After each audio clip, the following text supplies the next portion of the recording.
कि आपका थोड़ा सा एक कंफ्यूजन ये रह गया 21 और 22 में। 21 में एक ब्लॉक रह गया, तो गलती से 22 में आ गया था एक साइड में, तो एक ब्लॉक रहता है आपका 21 में भी। मुझे लगता है जो इम्पोर्टेंट है डिस्कस होना चाहिए।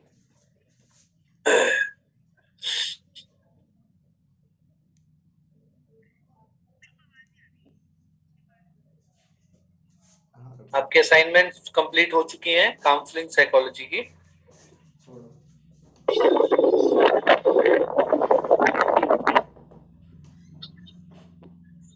सर कंप्लीट नहीं हो रही, स्टार्ट कर दिए सर।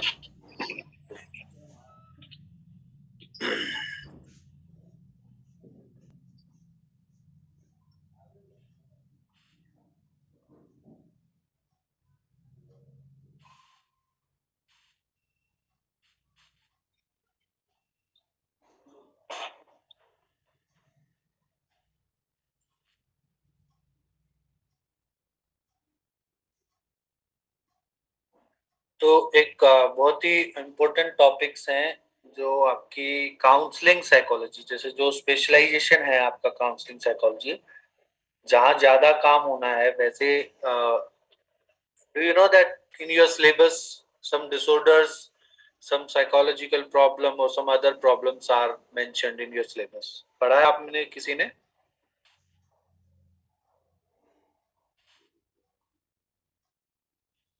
आपने बुक्स पढ़ी हैं?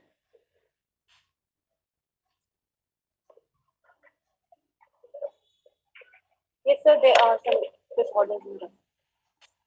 तो उसमें कुछ मेंशन है that how counseling can help in these problems. तो उसमें से एक प्रॉब्लम है HIV एड्स, जो HIV एड्स है बहुत बड़ी प्रॉब्लम है, जो पर्टिकुलरली वर्ल्ड वाइड बहुत डायग्नोज्ड होती है। और क्या है वो एग्जैक्टली, क्या मान लो ऑब्जेक्टिव है हमारा उसको पढ़ने का, how as a counsellor can help. तो ये प्रिवेंटिव इंटरवेंशन जो होती है, जो काउंसलिंग में preventive intervention that we can give counselling to a patient की, जो पर्टिकुलरली उस चीज के लिए केयर करे पहले ही। क्योंकि जैसे HIV एड्स है, अगर मान लो HIV एड्स किसी को हो जाता है तो वो क्योर नहीं होता, पर उसकी प्रिवेंशन जो है वो बहुत मैटर करती है। उसके बाद जब पोस्ट डायग्नोज्ड होता है तो उसमें कुछ साइकोलॉजिकल इश्यूज होते हैं जिसके लिए हम काउंसलिंग सर्विसेज प्रोवाइड करवाते हैं। बट हम दिस इज ए मेडिकल जो इंटरवेंशन है उसकी ज्यादा है, but as a counselling services that we can do HIV prevention, care and treatment. तो उसमें जो क्या कर सकता है एक काउंसलर, ऐसे what you can do. Have you seen any HIV positive case till now? Anyone?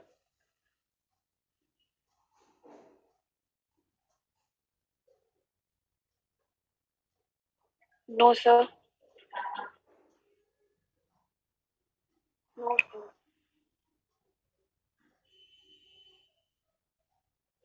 बहुत सारे स्टूडेंट्स का मैसेज आ रहा है कि वो नहीं मिल रही है क्लास।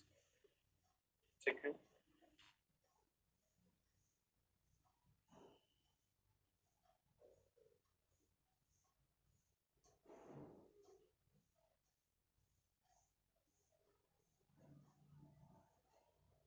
कभी किसी ने भी नहीं देखा हुआ आप में से?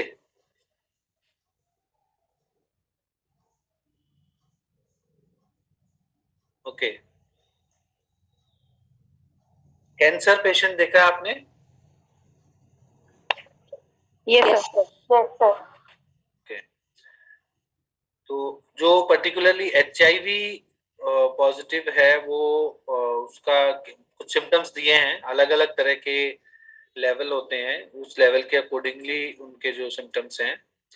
तो उनका जो ज्यादातर जो साइकोलॉजिकल सिस्टम में, जो साइको सोशल एंड साइकोलॉजिकल जो एस्पेक्ट्स हैं, वहाँ काउंसलर ज्यादा काम करता है। तो होता क्या है, ये क्या मान लो इसके अंदर होता है, कैसे टेस्टिंग होती है, ठीक है, ये एज ए काउंसलर हमारे पास इंफॉर्मेशन होनी चाहिए। बहुत सारे काउंसलर हैं जो they are working in that organisation, जो कि जो HIV एड्स पे काम करते हैं। उन ऑर्गेनाइजेशन में काम करते हैं, तो उनका सबसे जो बड़ी चीज है वो है that we should know what is actually HIV AIDS, हम क्या होता है HIV एड्स है क्या है। तो HIV एड्स में ह्यूमन इम्यूनोडेफिशिएंसी वायरस ये होता है जिसको बोला जाता है एड्स, और HIV एड्स जो है basically acquired immune deficiency syndrome. ये एक डिसऑर्डर है जो कि इम्यून सिस्टम पे इफेक्ट करता है, और बताते हैं कि वैसे देखा भी है, बहुत बार सुना भी है, कई क्लाइंट से मिला हूं मैं, तो जैसे अगर कोई एड्स HIV एड्स पॉजिटिव है, अगर उसको मान लो छोटा सा भी कोई चोट लग जाता है, ठीक है, कोई घाव बन जाता है छोटा सा, तो वो घाव कभी नहीं भरता, कोई भी मेडिसिन काम नहीं करती है। तो वो बेसिकली क्या है, कोई भी किसी तरह का इन्फेक्शन हो गया या कोई बीमारी होगी तो वो उसकी वजह से वो बहुत सीरियस बीमारी हो जाती है। तो जो इम्यून सिस्टम है उस इम्यून सिस्टम पे इफेक्ट डालता है, वो उसको और ज्यादा वीक बना देता है, इवेंचुअली डिसेबल्ड बना देता है बाय द, ये जो एक वायरस होता है इसमें, इस वायरस की वजह से। तो एक्चुअल में क्या है, this is a acquired immunodeficiency syndrome due to HIV, human immunodeficiency virus. इस वायरस की वजह से ये एक सिंड्रोम हो जाता है। तो HIV एड्स इकट्ठा पढ़ा जाता है, देखा भी होगा, आपने सुना होगा। तो that is basically due to that virus. 3 तरह की जो काउंसलिंग सर्विसेज हैं, जो as a counsellor how we can work, हम एक इंडिविजुअल जो पर्सन है उसकी जो काउंसलिंग है, उसका सपोर्ट सिस्टम है, उस पर काम कर सकते हैं। यस देवराज जी, आप कुछ कहना चाह रहे हैं? No sir.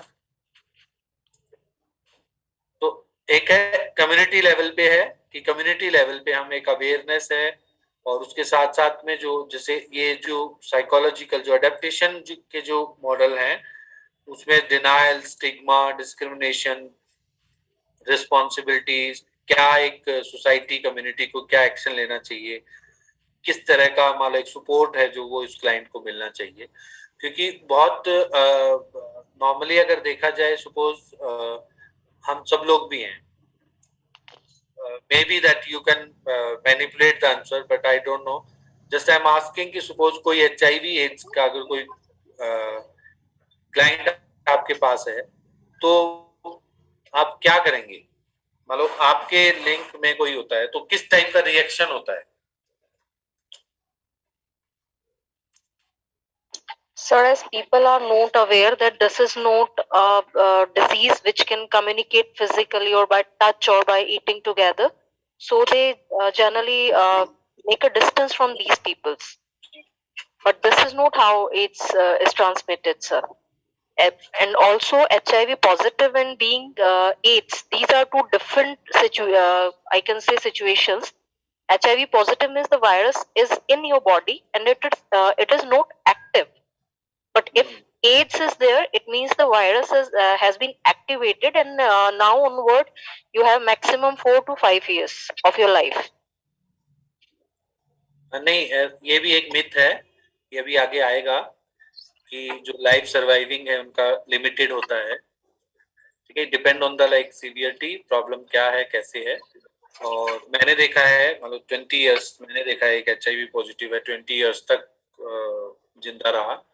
और बट कहीं ना कहीं जो अवेयरनेस है एक मैटर करती है। दूसरा मतलब क्या रिएक्शन रहेगा? यस मोनिका शब्द सर मैंने एक्चुअली जस्ट ज्वाइन किया है, मुझे मतलब I do not know what is okay, हम HIV एड्स की बात कर रहे हैं, मुझे लगा आप कुछ बोलना चाह रहे हैं।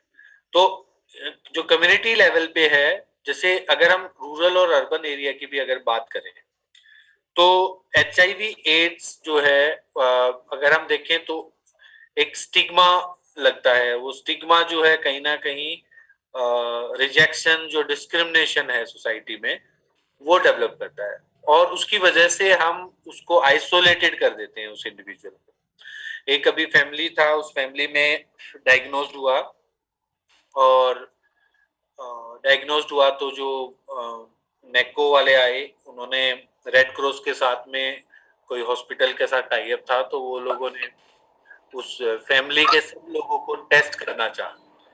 तो उनकी वाइफ थी, she told that I will suicide if you will do this. मैं सुसाइड कर लूंगी अगर मेरा टेस्ट किया तो, और मुझे इससे कोई मतलब नहीं है, and put A divorce case against that person. तो और बाद में बहुत बार जैसे थोड़ा काउंसलिंग करी, थोड़ा बहुत ऐसे उसको एक दो रिहेबिलिटेशन सेंटर में रखा, और थोड़ा उसका मॉरल थोड़ा डेवलप हुआ, बहुत अच्छा बिजनेस कर रहा था वो। बट उसने बताया कि वो कहीं बंगाल में या कहीं ऐसे पश्चिमी बंगाल में या महाराष्ट्र में कहीं गया हुआ था, और वहां उसने शेविंग करवाई थी, और वो शेविंग करवाने से जो उसको वो इन्फेक्शन हुआ था। तो पूरा उसकी जो पूरी केस हिस्ट्री है, उस केस स्टडी में जो आया जो क्या रीजन था ऐसे, तो वो उसके बेसिस पे उसको हो गया। लेकिन जो पेरेंट्स हैं, जो उसकी जो फैमिली है, बच्चे हैं, वो देखने के लिए कि इनके अंदर भी इस तरह का कोई सिम्टम है, तो उसके लिए असेसमेंट हो रहा था, बट वो हुआ नहीं। कहने का मतलब एक प्रॉब्लम डायग्नोज हुई, उसका पूरा घर का जो सिस्टम है वो बदल गया। तो जितना मेंटल प्रेशर, जितना मेंटल हेल्थ है उनका, जो जो स्ट्रेस लेवल है, वो एक बहुत अलग तरह से रह गया। एंड उसने 2 बार सुसाइड अटेम्प्ट भी किया, और मान लो काफी है, आई थिंक अभी तो मुझे नहीं पता कहाँ है क्या है ऐसे, बट एक बार पैचअप भी हो गया था पूरा ऐसे, उन्होंने सपोर्ट भी किया ऐसे। उन्होंने फिर एक एनजीओ भी बनाने की कोशिश की जो कि HIV एड्स के लिए अवेयरनेस दें, और काफी इंटरनेशनल एक दो मल्टीनेशनल कंपनी थी उसके साथ में अटैच करके। तो ये एक जो इंफॉर्मेशन है कि होना है, वी डोंट नो एक्चुअली, हमें बाहर से कुछ नहीं पता चलता। दूसरा, ना हाथ लगाने से, साथ रहने से, खाना खाने से, इन सब चीजों से कोई भी किसी तरह का कोई इन्फेक्शन स्प्रेड नहीं होता। वो इन्फेक्शन एक आदमी से दूसरे आदमी में नहीं जाता। ठीक है, तो क्या रीजन है उसके, किस तरह से जाता है वो, क्या मिथ्स हैं, वो हम अभी पढ़ेंगे। तो एक काउंसलर का जो है इन सब चीजों के बारे में अवेयरनेस देना कि क्या मिथ्स हैं, किस किस तरह का होता है, क्या होता है ये किस तरह से इन्फेक्टेड हो सकता है, किस तरह से इसके सिम्टम्स हो सकते हैं, वो सब चीजें काउंसलर को पता होनी चाहिए। तो so we can spread awareness, हम ज्यादा से ज्यादा उस चीज की अवेयरनेस स्प्रेड कर सकते हैं।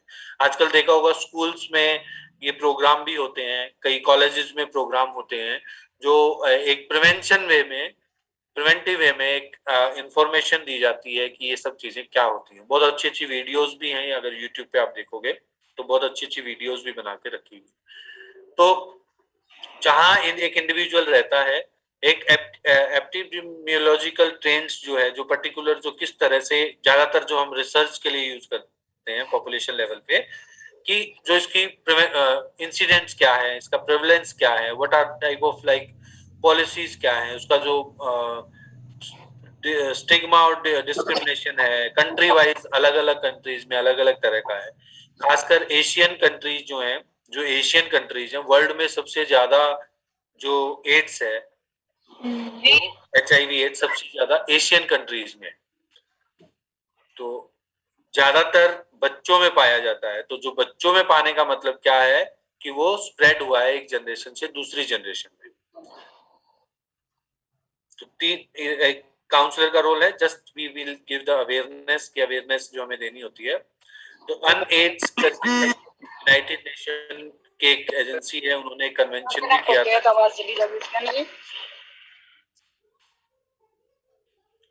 जो WHO ने भी इसके ऊपर बहुत काम किया है। बहुत अच्छी WHO की वेबसाइट्स पे जो है वो मेंशन है ये सब। तो HIV क्या है? HIV इज ए वायरस, और AIDS is basically, AIDS is a syndrome.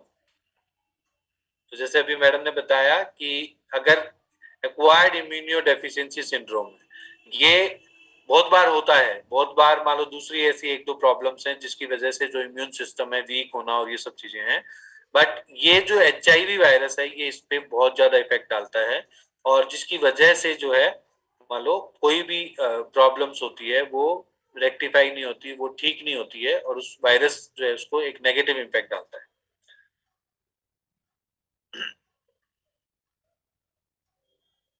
कुछ टेक्निकली है, T सेल, CD4 सेल्स हैं, T हेल्पर सेल्स हैं।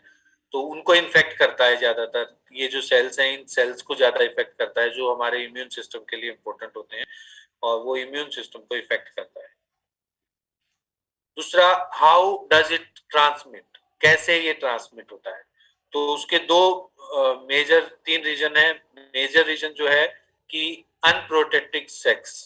तो जो ज्यादातर हमारे इंडिया में भी अगर आप देखोगे तो पीछे एक स्टडी है दिल्ली यूनिवर्सिटी में की थी कि जो ज्यादा ड्राइवर्स हैं, जैसे ट्रक ड्राइवर्स हैं या लॉन्ग रूट पे जाने वाले ड्राइवर्स हैं, तो उनका क्या फैक्टर्स हैं, like they are searching partner. वो अपने वर्क उस एनवायरनमेंट में ही, कहीं सपोज कोई दिल्ली से कोलकाता गया है और ऐसे, तो पूरा बहुत सारा टाइम जो है वो ड्राइविंग करते हुए स्पेंड करते हैं। तो उनका जो साइकोलॉजिकल जो सिस्टम है, जो उनकी नीड्स हैं, सेक्सुअल नीड्स हैं, उन सब वो कहीं ना कहीं प्रेशर, अपॉर्चुनिटी आल्सो, लाइक क्योंकि वो रात को चलते हैं तो आजकल जो प्रैक्टिस है वो प्रैक्टिस ज्यादा है, रोड्स पे ऐसे मिलना, अवेलेबिलिटी है, तो वो कहीं ना कहीं वो इन्फ्लुएंस होके उस चीज को वो इन्वॉल्व होते हैं। और वहाँ बहुत चांसेस रहते हैं इस चीज के, कोई प्रोटेक्शन नहीं होता, किसी तरह का कोई भी प्रिकॉशंस वो है नहीं लेते उस चीज को लेके।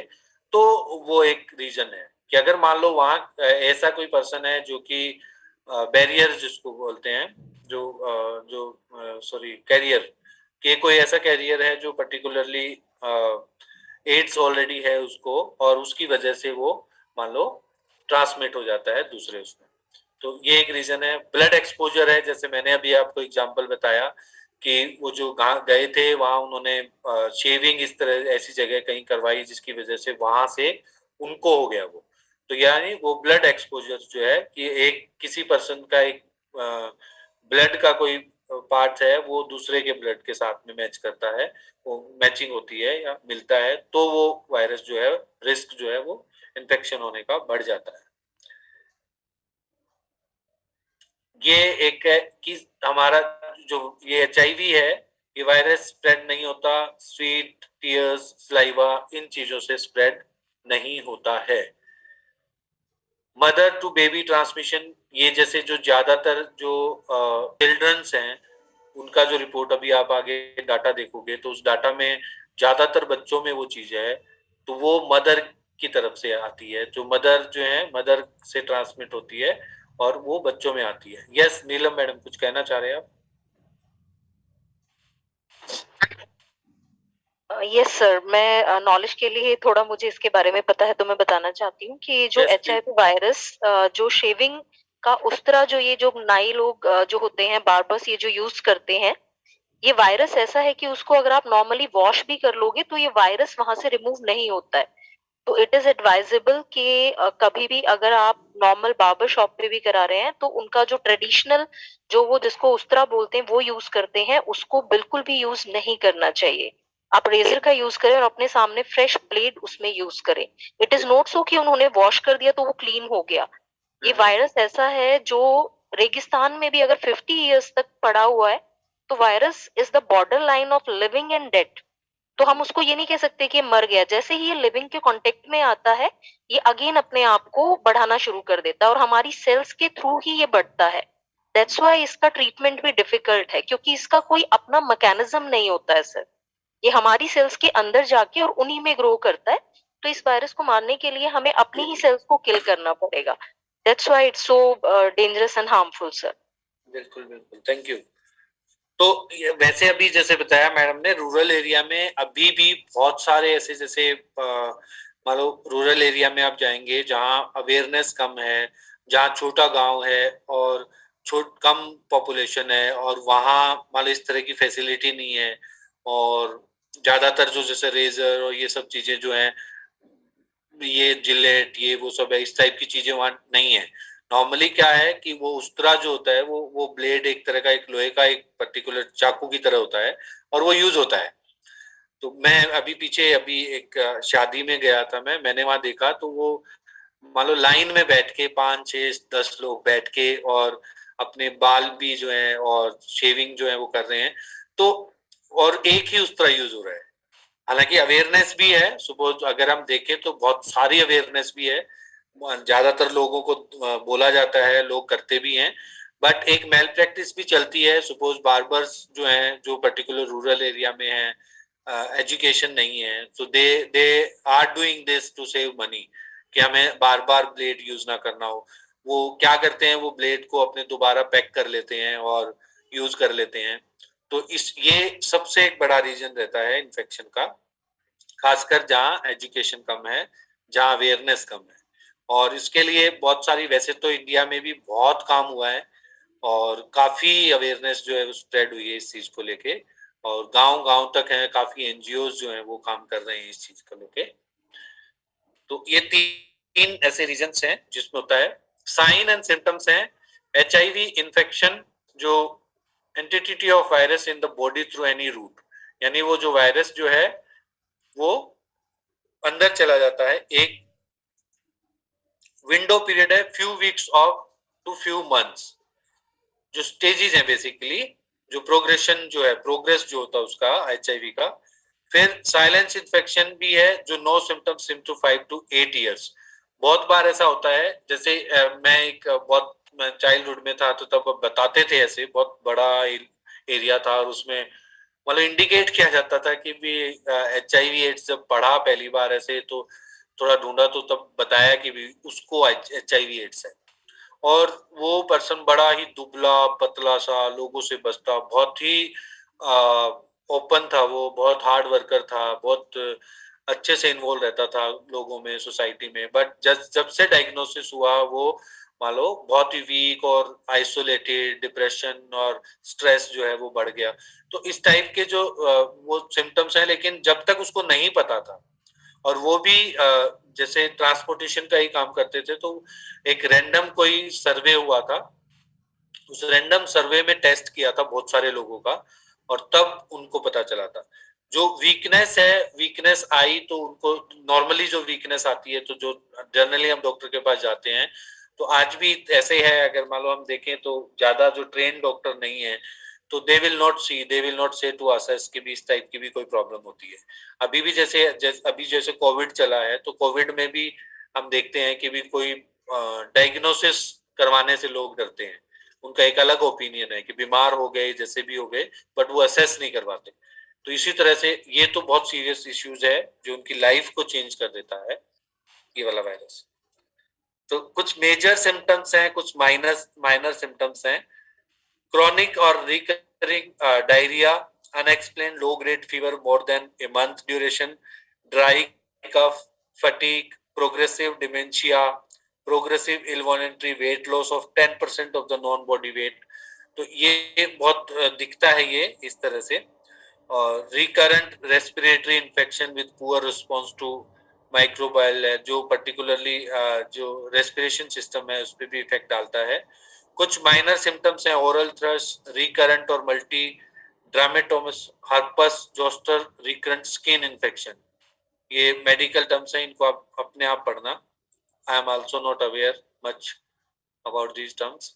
तो स्किन इन्फेक्शन जो है वो रहता है, सीवियर सिबोरिया, डर्मेटिटिस, निमोनिया, ये रीजंस ज्यादा जो है देखने को मिलते हैं। तो आपके क्वेश्चन आ सकता है what are the minor and major symptoms, तो यू कैन राइट दिस।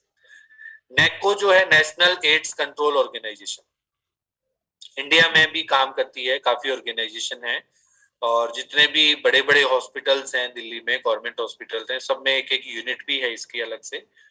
और इसका जो काम है बेसिकली, ये असेस करना, इनका, इसमें काउंसलर्स भी होते हैं, काउंसलर्स की पोस्ट होती है इसमें, और ये अवेयरनेस देना, सेंसिटाइज करना लोगों को।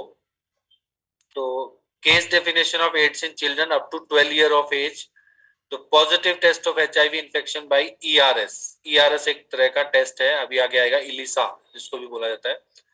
और in children above 18 month और confirmed material HIV infection for children less than 18 months। तो ज्यादातर जो बच्चों में जो है वो इन्फेक्शन है, मैटरनल इन्फेक्शन की वजह से वो उनमें आता है। तो ये डिफरेंट डिफरेंट साइन हैं इनके, माइनर मेजर साइंस हैं, जो मेडिकली टर्मिनोलॉजी है इनकी सबकी दी हुई है, ये आपको एक बार पढ़ लेना है। कुछ और भी सिम्टम्स हैं जो बेसिक सिम्टम्स हैं जो ज्यादातर, जैसे 12 ईयर का जो केस है उसके बारे में बताया।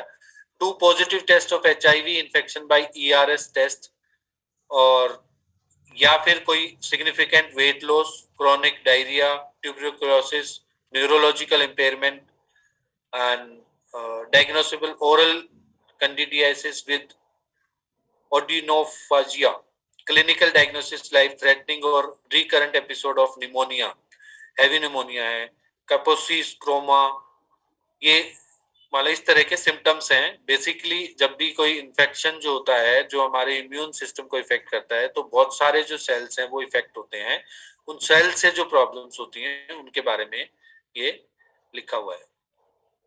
ये आपको सिर्फ लर्न करने पड़ेंगे नाम हो और ज्यादा अवेयरनेस देने के लिए, बट टेक्निकल टर्म है जो मेडिकल प्रोफेशनल्स हैं they are like focusing on that. Diagnosis जो है किससे होता है? Enzyme linked immunosorbent assay, ELISA, ये एक टेस्ट है जो यूज होता है। वेस्टर्न ब्लॉट है, this test is more difficult than ELISA to perform but it is done to confirm the result of 2 positive ELISA test. और एक है polymers chain reaction PCR, this test find either the RNA of the HIV virus and HIV DNA in white blood cell infected with the virus. तो ये test हैं जो use होते हैं HIV ads के लिए। 3 तरह के टेस्ट हैं, Elisa, western blot and PCR। क्या क्या मिसकंसेप्शन है, क्योंकि ये भी एक बहुत प्रॉब्लम क्रिएट करता है। What is the role of misconception? Like misconception क्या नुकसान कर सकती है?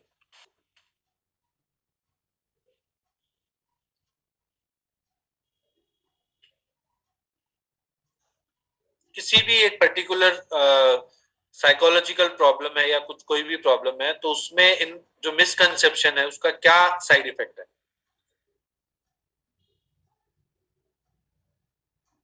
कोई भी प्रॉब्लम है, कोई साइकोलॉजिकल प्रॉब्लम है, डिसऑर्डर है, कुछ भी है, तो मिसकंसेप्शन क्या इफेक्ट डाल सकती है उस चीज पे? Yes please.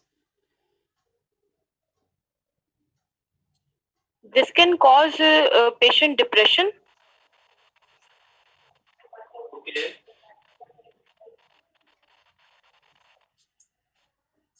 और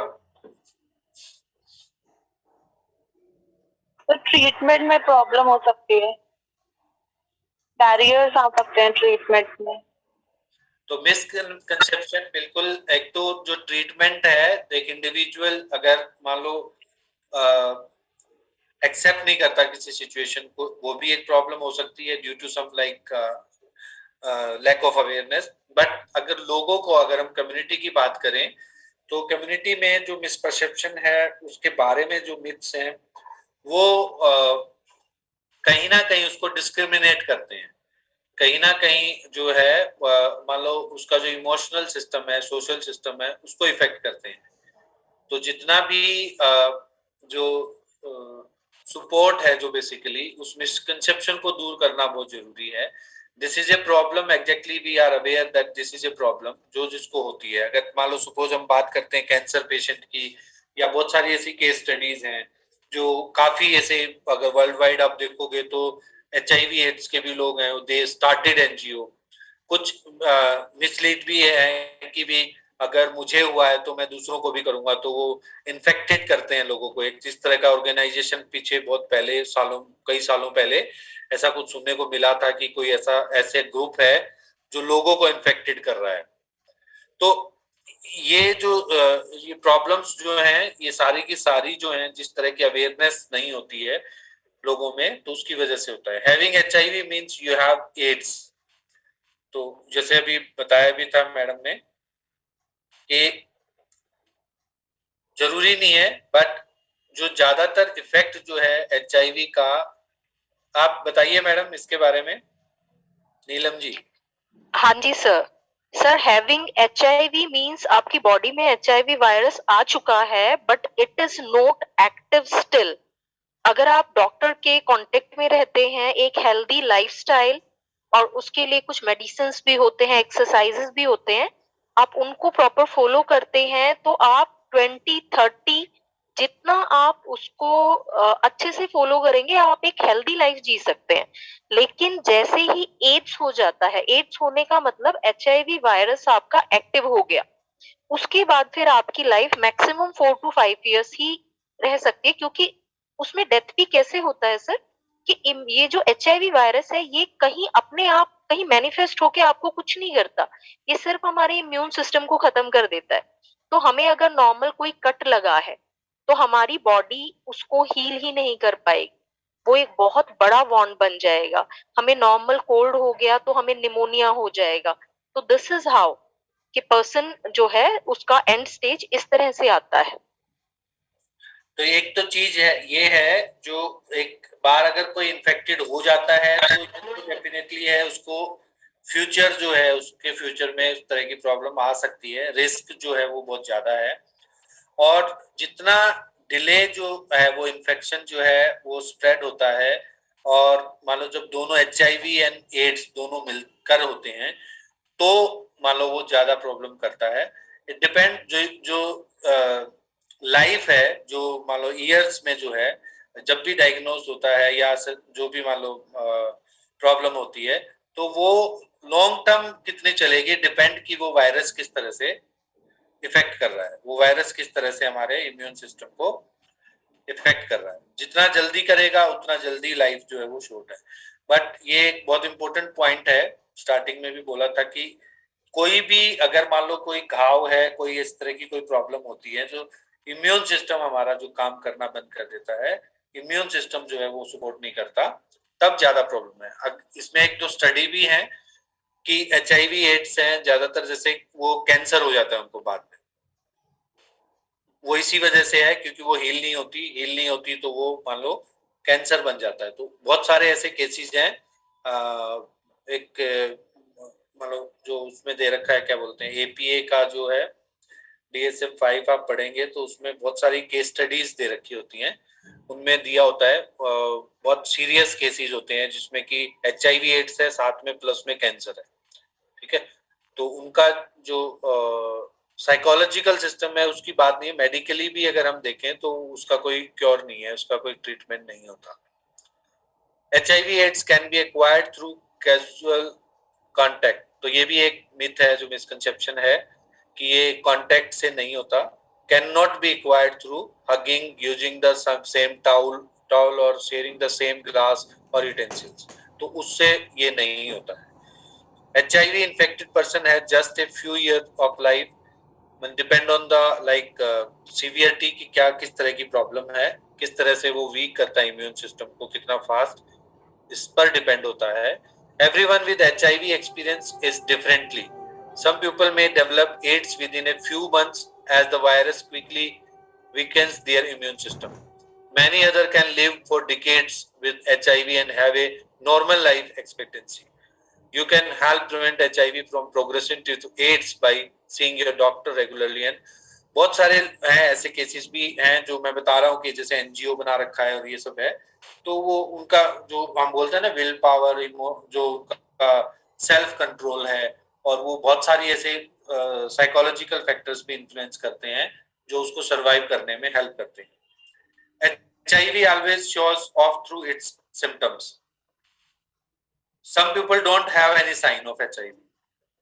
कुछ इस तरह के एसिम्टोमेटिक पेशेंट्स भी होते हैं जिनको पता नहीं चलता और उनको कोई दूसरी हेल्थ इश्यूज भी नहीं होते, तो वो पता नहीं चलता। लेकिन जब वो हेल्थ इश्यूज स्टार्ट होते हैं तब उस चीज के सिम्टम्स बाहर आते हैं, तब उसको जाके टेस्ट करवाना होता है, तब पता चलता है। कई बार ऐसा भी होता है जैसे अवेयरनेस नहीं है, हर कोई नहीं सोचेगा कि आप कोई भी HIV एड्स है और कोई बीमारी हुई और बीमारी होने के बाद वो सपोज डॉक्टर के पास गया और डॉक्टर ने इस एंगल से उसको देखना चाहा, तो ये भी नहीं होता। वो काफी ट्रीटमेंट करने के बाद उनको लगता है कि भी ये हो सकता है, इस तरह का इफेक्ट हो। तो HIV can not affect me and my family. Anyone can get HIV, man, woman, children. Many people are silent carrier of HIV. They themselves are unaware of this. HIV gets spread through unsafe sex, infected syringes, and blood and from infected mother. तो ये एक reason रहते हैं। तो वो अगर इस तरह का इनमें से कोई एक रीजन है, कॉज है, तो वो है अफेक्ट हो सकता है। अदरवाइज जो दूसरी चीजें बताई हैं कि हाथ लगाना, खाना खाना, बर्तन शेयर करना, टॉल शेयर करना, साथ रहना एक फैमिली में, तो उससे होता है, ऐसा नहीं है। Sex is safe when both partner have HIV because they have already infected, so that's why they can do that. उसमें कोई ऐसा नहीं है कि वो बढ़ेगा या कम होगा जो भी। You cannot have a baby if you have HIV positive. Infected mother can indeed pass HIV to your baby during pregnancy or delivery. However, you can lower the risk by working and your doctor were getting the appropriate care and medicine. Pregnant women with HIV can take medications to treat their infection and to protect their babies against the virus. But जब तक वो virus है, अगर वो उसको ads है तो वहां रिस्क उसका बढ़ जाता है। ये एक डाटा है, मान लो, हालांकि काफी पुराना डाटा है ये, जो आपकी बुक में मेंशन्स है, जो approximately 2.2 million children are affected from HIV AIDS worldwide. Large number of Asian countries में अगर हम बात करें तो large number of HIV AIDS orphan in the world, और 3 of India's cases are reported in the 6 of 28 states. मतलब ज्यादातर जो बताया कि उसका 2/3 है वो महाराष्ट्र, AP, मणिपुर, कर्नाटका, तमिलनाडु एंड नागालैंड में ज्यादा पाया जाता है। और अगर आप इसकी रिसर्च पढ़ेंगे तो ज्यादातर जो है, जो ट्रांसपोर्ट में इन्वॉल्व हैं, और यहाँ पे जो जो सेक्स वर्कर हैं बहुत ज्यादा हैं, तो वहां इस चीज का जो पॉसिबिलिटीज है वो भी ज्यादा होती है। अभी दिल्ली में भी कुछ ऐसे एरियाज हैं, या और भी अलग अलग जगह पे कुछ एरियाज हैं।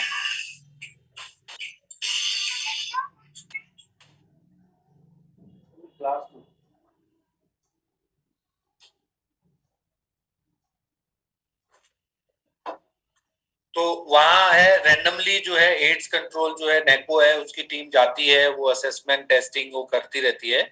और कुछ ऐसी कंट्रीज हैं जहाँ पे जो सेक्स वर्कर हैं उनको सर्टिफिकेट लेना पड़ता है कि they are tested and they have not HIV और एड्स है, उस तरह का नहीं है, तो वो भी टेस्टेड करवा के करना पड़ता है।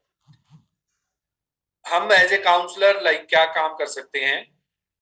एक तो प्रिवेंटिव वे में दैट है कि ट्रांसमिशन ना हो, उसके लिए हम मान लो एक अवेयरनेस स्प्रेड कर सकते हैं, जिसके बेसिस पे जो ज्यादातर काफी अवेयरनेस है। एक थोड़ा सा डर भी लोगों के अंदर होता है, थोड़ा सा पता भी चलता है कि इस तरह की जो मान लो प्रैक्टिस है वो ना हो उनके साथ, जिसकी वजह से वो वायरस स्प्रेड हो सके। दूसरा प्रोविजन है काउंसलिंग सर्विसेज का पेशेंट और उसकी फैमिली के साथ में, जो उसके सोशल और साइकोलॉजिकल स्ट्रेस है, जो नॉर्मली हम देखते हैं जब पहली बार किसी को पता चलता है तो एक शॉक लगता है उसको, फिर डिनायल करता है वो, और फिर एक सोशल स्टिग्मा जो है एक लगता है, फिर एक डिजीज जो प्रोग्रेसिव टाइम है उसमें उसको जो बहुत सारी तकलीफ होती है साथ में, तो उसकी मैनेजमेंट के लिए भी हम काम कर सकते हैं। एक मैंने डिस्कस किया होगा पहले, ईगन मॉडल है, जैसे जो स्टार्टिंग में जब भी किसी को पहले ये पता चलता है तो वो डिफरेंट फेजेस से पास ऑन होता है, जिसकी वजह से जैसे उसको शॉक लगा, डिनाइल है, फिर एंगर है, सैडनेस है, गिल्ट है, तो ये अलग अलग स्टेजेस होती हैं जहाँ काउंसलर का एक बहुत बड़ा रोल रहता है, क्योंकि वो जो साइकोलॉजिकल एस्पेक्ट्स हैं, वो साइकोलॉजिकल, इमोशनल, सोशल एस्पेक्ट्स हैं, उन पर काम कर सके जितना भी उसकी लाइफ होती है। क्लिनिकल मैनेजमेंट है, काउंसलर डॉक्टर्स के साथ मिलके देख सकता है, उसके साथ में अगर कोई स्ट्रेस डिसऑर्डर या कुछ और भी साथ में है तो उसकी डीलिंग ट्रीटमेंट भी की जा सकती है। जरूरी नहीं है कि भी HIV एड्स कोई है पेशेंट है उसके साथ में उसका और भी कोई इश्यू हो सकता है, तो वहां टेक केयर की जा सकती है। पब्लिक अवेयरनेस है, बहुत इंपॉर्टेंट है as a counsellor that we can spread the awareness about the serious infection and disease, और जो कि उनके physical, social, emotional, occupational implications होंगी उसकी, वहां इफेक्ट डालेगा। उसके बिहेवियरल चेंजेस हैं, जैसे कि अगर गुस्सा किसी को डायग्नोसिस हुआ और वो उसने एक्सेप्ट कर लिया कि that I am HIV positive, और उसके बाद में जो स्ट्रेस आता है, आपस में इंटरपर्सनल रिलेशनशिप है, फैमिली रिलेशनशिप है, वहां इस तरह की कोई प्रॉब्लम आती है, तो एक हीलिंग जो है, एक काउंसलिंग जो है पर्टिकुलरली हम एक फैमिली को दे सकते हैं, अवेयरनेस दे सकते हैं कि इस तरह के सिम्टम्स जो है वो हो सकते हैं। काउंसलिंग का दूसरा जो एम है वो है उनकी लाइफस्टाइल, जो सबसे बड़ा इफेक्टिव रहता है कि उनकी इन्वॉल्वमेंट, उनकी विल पावर एक्सटेंड करना, उनको इन्वॉल्व करना लोगों में। Behaviour that put people at risk of HIV AIDS, उनके बिहेवियल इश्यूज भी काफी ऑब्जर्व किए जाते हैं, उनके क्या क्या किस किस तरह के बिहेवियर हैं। जैसे मैंने बताया अभी कि सुसाइडियल आइडिएशन जो है, सुसाइडियल टेंडेंसी जो है वो बढ़ सकती है, या इंटरपर्सनल रिलेशनशिप है, एग्रेशन है, ठीक है। कई बार कोई ऐसे, मैंने जस्ट मूवी देखा था कि उसको इस तरह का कोई इन्फेक्शन हुआ तो उसने सोचा कि मैं लाइफ में कुछ इस तरह से करके जाऊं, और वो अगेंस्ट करप्शन काम करने लग गया और उसने बहुत सारे क्राइम्स किए। तो इस तरह की जो एक मेंटेलिटी जो है वो चेंज हो सकती है, तो काउंसलर वहां बहुत अच्छा काम कर सकता है। Working with an individual so that he or she understand the risk, helping to identify meaning of high risk behavior, कैसे हम मैनेज कर सकते हैं, वजह से उसका डाइटिंग सिस्टम है, उसका एक्सरसाइज करना है जितना भी वो कर सकता है, और इन्वॉल्वमेंट है, उसका सोशल एक्टिविटी में इन्वॉल्वमेंट है, इंटरटेनमेंट है। तो ये इस टाइप का मोटिवेशन हम दे सकते हैं एज ए काउंसलर। राइट्स हैं उनके, कई बहुत सारे एक्ट ऐसे हैं जो कि HIV एड्स को, पॉलिसीज में बहुत सारा ऐसे फाइनेंशियल सपोर्ट और अलग से है। ट्रीटमेंट के लिए मोटिवेट कर सकते हैं, like some are not like coming out and they don't want to go to doctor, और इस तरह से, तो वहां भी काउंसलर है जो काम कर सकता है इस तरह का।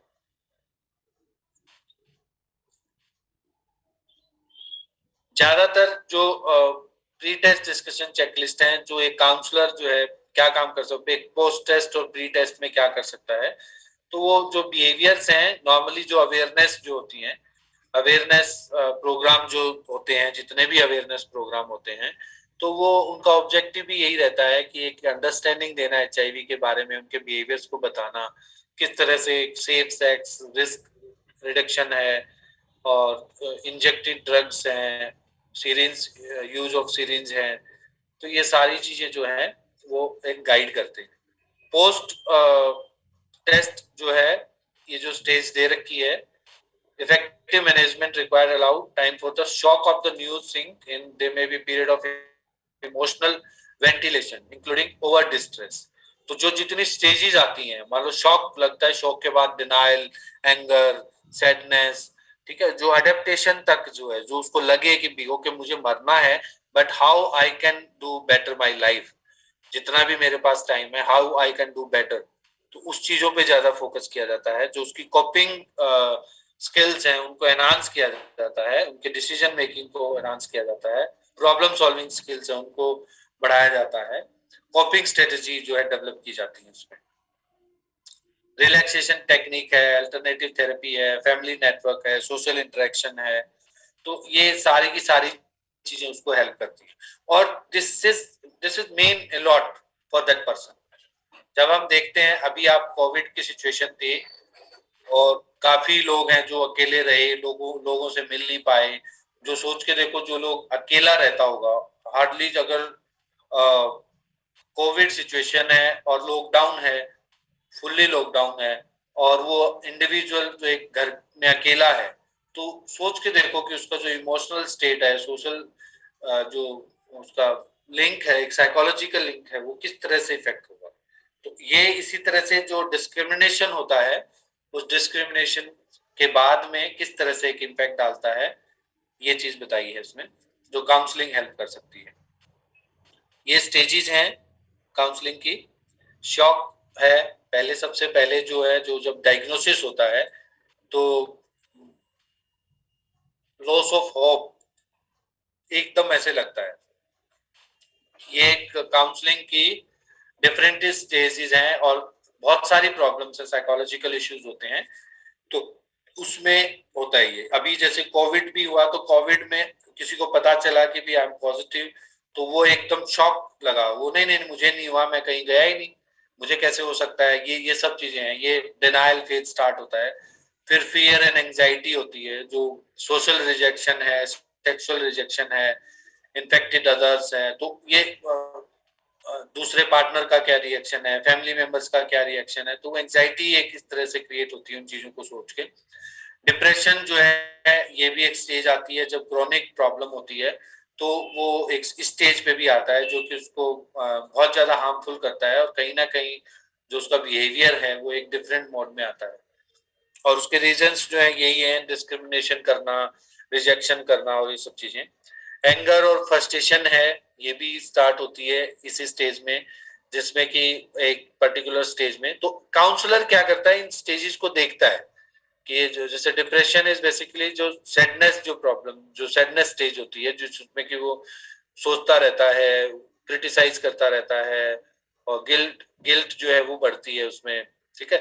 तो जैसे गिल्ट अगर है, उसने अगर मान लो ज्यादातर ही और शी नो द रीजन कि उसको क्यों हुआ, तो वो बोलते हैं ना बहुत प्रॉब्लम अपने खुद क्रिएटेड प्रॉब्लम है, तो वो गिल्ट लेवल जो है वो बहुत एक्सटेंड होता है। Counseling patients and partner together, this is also very important because partner can play a good role as a in counseling process. तो पार्टनर को भी उस तरह से करना, एक सपोर्टिव एक वो करवाना, एनवायरनमेंट देना कि भी किस तरह से वो हेल्प कर सकता है अपने पार्टनर की, जो इन्फेक्टेड पार्टनर है उसकी किस तरह से हेल्प कर सकता है, क्योंकि वहाँ इमोशनल जो सपोर्ट है उसकी बहुत रिक्वायरमेंट होती है। ये स्टेजेस हैं, एसिम्प्टोमेटिक स्टेज है, सिम्प्टोमेटिक स्टेज है, और एक end of the life stage है, जब मान लो बिल्कुल जो उसको एक स्ट्रॉन्ग फीलिंग आती है कि भी हाँ वो नहीं बच पाएगा, एक्सेप्टेंस जो है पर्टिकुलरली, तो वो एक अलग तरह की स्टेज होती है। आपने देखा हो एक मूवी है वो कौन सी मूवी है जिसमें संजय दत्त है, वो एक डांस करवा देता है ऐसे, वो मुन्ना भाई एमबीबीएस, तो वो एक पर्टिकुलर जो स्टेज है। ऊपर भी मूवी है सर, शिल्पा शेट्टी और सलमान खान की, मूवी का नाम याद नहीं आ रहा, लेकिन वो एड्स इसी टॉपिक पे है कि कैसे सोशल रिजेक्शन होता है और कैसे वो फिर जो है उसको डिस्क्रिमिनेट कर दिया जाता है, पूरा उसमें कवर किया हुआ उस मूवी, इस टॉपिक के रिगार्डिंग बहुत अच्छी मूवी है सर। सर नाम ध्यान नहीं आ रहा, बट उसमें एक्टिंग जो है शिल्पा शेट्टी और सलमान खान जो है ये है उसमें, नाम मैं सर्च करके बताऊंगी सर पक्का। नहीं नहीं, ये केस स्टडीज होती हैं एक्चुअली, जो मूवीज बनती है ना वो बड़ा रिसर्च करके बनाई जाती है, तो वो बड़ा हेल्प करती हैं समझने में, अंडरस्टैंडिंग में। तो वो जो स्टेज आती है, एंड लाइफ जो स्टेज आती है, वहां बहुत प्रॉब्लम होती है। वहां अगर मान लो उसको एक्सेप्टेंस होती है, तो वहां उसको वो डिप्रेशन में होता है उस टाइम पे स्टेज में, क्योंकि कोई भी एक अपने डेथ को सामने देखना, तो वो कहीं ना कहीं साइकोलॉजिकल जो उसका जो सिस्टम है वो बड़ा इम्पैक्ट होता है उस चीज से। तो AIDS can not be cured, the only way out in prevention, यानी कि जो अर्ली स्टेज है that we can work, that can not be cured. तो जो हमारा जो साइकोलॉजिकली जो सपोर्ट है वो बहुत मैटर करती है कि हम उसको उस तरह का जीवन दे सकते हैं जितनी भी लाइफ उसकी होती है। और ये सभी है, अगर मान लो हम और भी देखें, कोई ऐसी स्टेजेस हैं, एड्स है, कैंसर है, एल्डर है, ओल्ड एज है, ठीक है, ये कुछ ऐसी स्टेजेस हैं जहाँ पे जो डेथ एंजाइटी है बढ़ जाती है, और वहां उस चीज को हम फोकस करते हैं। तो एक और आपकी यूनिट है ये, दोबारा आपकी एक पहले हम डिस्कस कर चुके हैं इसके बारे में एक दूसरी यूनिट में भी, कि एक एजुकेशनल एंड वोकेशनल काउंसलिंग में किस तरह से एज ए काउंसलर आप रोल प्ले कर सकते हैं।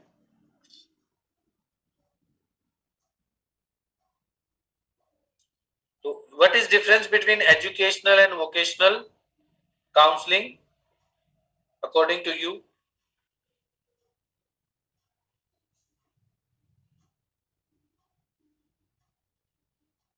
Sir, educational is during the course of educational and vocational is after completing the educational, which career we want to opt, sir.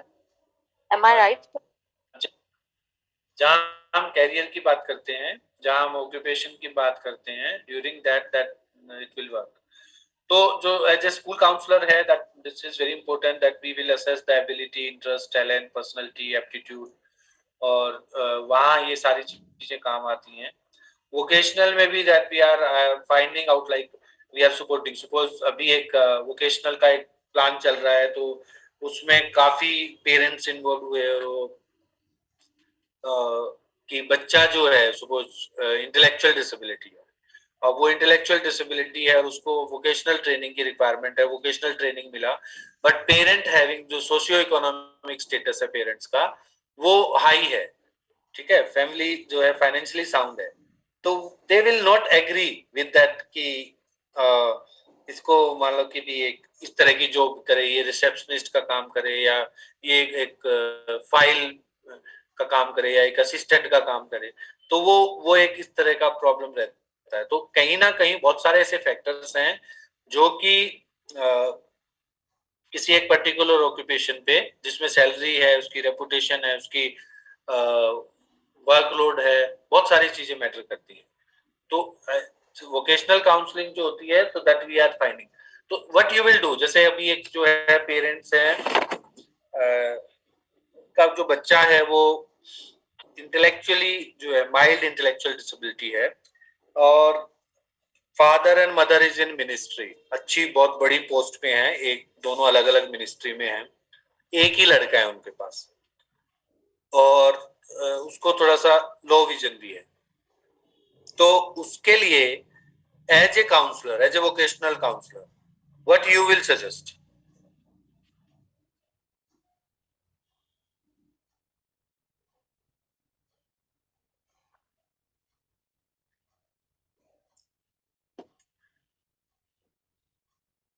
जैसे उनको बहुत सारे देखा, उस बच्चे की एबिलिटी, स्किल्स, एप्टीट्यूड, बहुत सारी चीजों को असेस किया, देखा कि भैया क्या कर सकता है, उसका इंटरेस्ट क्या है, पेरेंट्स का इंटरेस्ट क्या है, और कुल मिला के एक चीज आई कि भी फाइनेंशियली दे आर साउंड, तो ये एक अपनी शॉप बना सकता है, अपनी खुद की शॉप बना सकता है। But parents are not ready, parents are saying no no no, my child will work as a like shopkeeper, no. तो what you will suggest as a counselor? Just I am asking your opinion. It will help me also. Sir वो किसी NGO में उसको engage किया जा सकता है sir? वो उसमें और भी है, एनजीओ में एंगेज करके उसको सैलरी नहीं मिलेगी वहां। तो सर फाइनेंशियली तो वो स्ट्रांग है ना, तो उनको सैलरी का जरूरत तो है नहीं। इट्स जस्ट लाइक वो उसको इंडिपेंडेंट बनाना चाह रहे हैं, वो चाह रहे हैं कि हमारे मरने के बाद ये अपनी लाइफ चलाता रहे।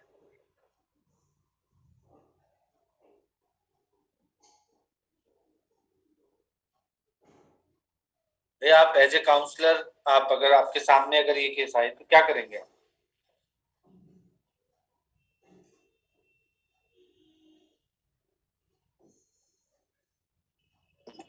सर इसमें हम क्लाइंट का इंटरेस्ट भी तो we have to take it कि भाई क्या इंटरेस्ट है, जिसके भी मतलब ये डिस्कशन हो रहा है रिगार्डिंग जिस भी पर्सन के लिए, हम उससे पूछ सकते हैं ना कि उनके क्या एम है या टारगेट है लाइफ को लेकर। हाँ नहीं, वो असेसमेंट होके वो पता चला कि भी वो एक शॉप अपनी ना, एक सेल्फ एम्प्लॉयमेंट जो है वो उसके लिए बेस्ट है, क्योंकि उसका एक लो विजन था, माइल्ड इंटेलेक्चुअल डिसेबिलिटी है, और जो एक सपोर्ट के साथ जो है, मान लो फैमिली सपोर्ट के साथ में वो अपना काम कर सकता है। वो असेसमेंट हुआ, सब कुछ हुआ, उसके बाद में ही मान लो कम से कम 16 टाइप ऑफ प्रोफेशंस का सिलेक्शन हुआ, उसमें से जो बेस्ट उसको मिला as a career counsellor, as a vocational counsellor, वो सजेस्ट किया गया। But parents are not ready, they are not ready that my child will not be shopkeeper. तो यहाँ हमारा क्या क्या एक एक्शन रहता है?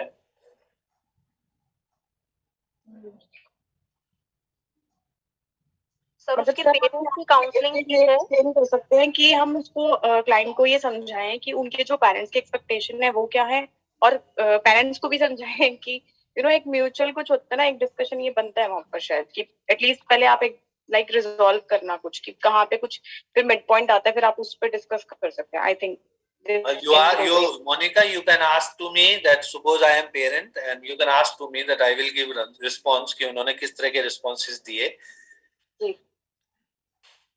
You can ask to me that कि भी आप ये करो वो करो, मैं बता सकता हूँ, एज ए पेरेंट्स मैं बता सकता हूँ। यस योगेश जी। सर मैं तो यही कहना चाहूंगा कि काम तो कोई छोटा बड़ा नहीं होता। अब जैसे कि रिलायंस कंपनी है, उनके फादर ने भी पेट्रोल पंप से काम शुरू करा था और उन्होंने धीरे धीरे बहुत कुछ सीखा। और अगर शॉप की बात है, धीरे धीरे वो कुछ टाइम शॉप का काम कर सकता है, लेकिन वो धीरे धीरे शॉप्स खुद की बढ़ा भी सकता है। मतलब पहले एक शॉप, फिर 2 शॉप, फिर वो पूरी पूरी मार्केट रन कर रहा है, फिर वो बिजनेस उसका बढ़ जाएगा, डिस्ट्रीब्यूटर, मतलब काफी एक्सपेंड हो सकता है बिजनेस भी। लाइक स्कोप, हम लोग स्कोप बता सकते हैं। Like I know this can be, but this is exceptional. I can't correlate with Reliance and other things. As a parents, उनका रिस्पॉन्स। सर सबसे बड़ी खुशी क्या होती है माँ बाप के लिए? बच्चे की खुशी भी तो होती है sir. I am searching at happiness. I am searching, but I am not able to find out. अगर बच्चा ही खुश नहीं होगा तो सर वो इतना सारा पैसा आदमी खा तो नहीं सकता। I am working for the happiness of my child, कि वो खुश रहे, इसलिए कुछ ऐसा करना चाहता हूँ कि वो खुश रहे। तो ये जो स्टेटमेंट्स हैं उनके रहते हैं। यस पिंकी।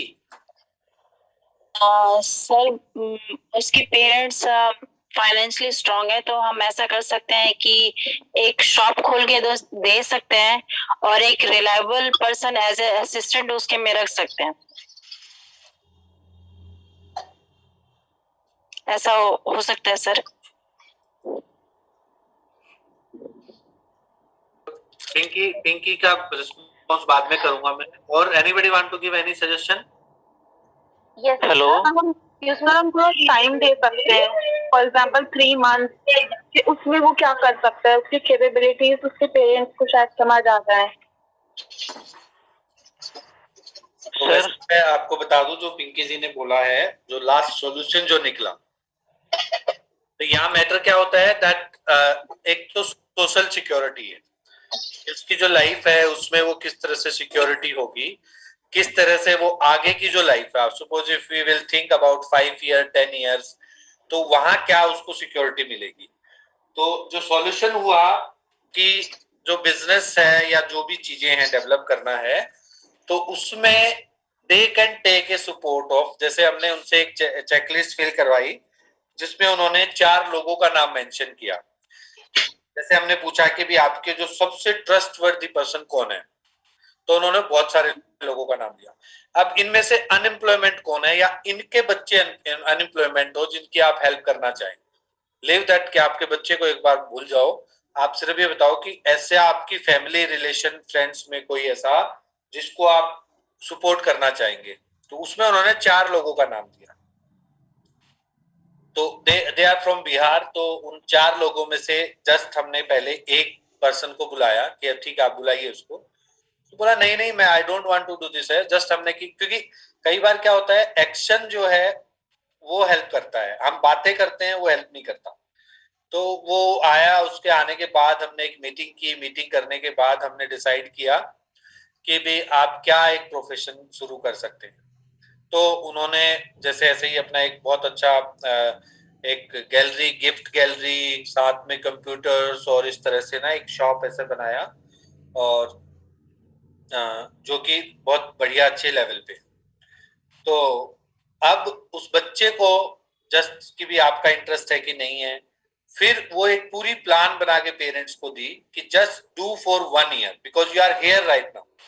आप अभी यहाँ हैं इस दुनिया में, आप गए नहीं है। आपके जाने के बाद में भी गवर्नमेंट की कुछ पॉलिसीज हैं जिसमें कि सोशल सिक्योरिटी मिल सकती है कि आपके जाने के बाद बच्चे का क्या होगा, वो चीजें छोड़ दो। आप अभी आप हैं तो आप एक साल आप करके देखिए उस चीज।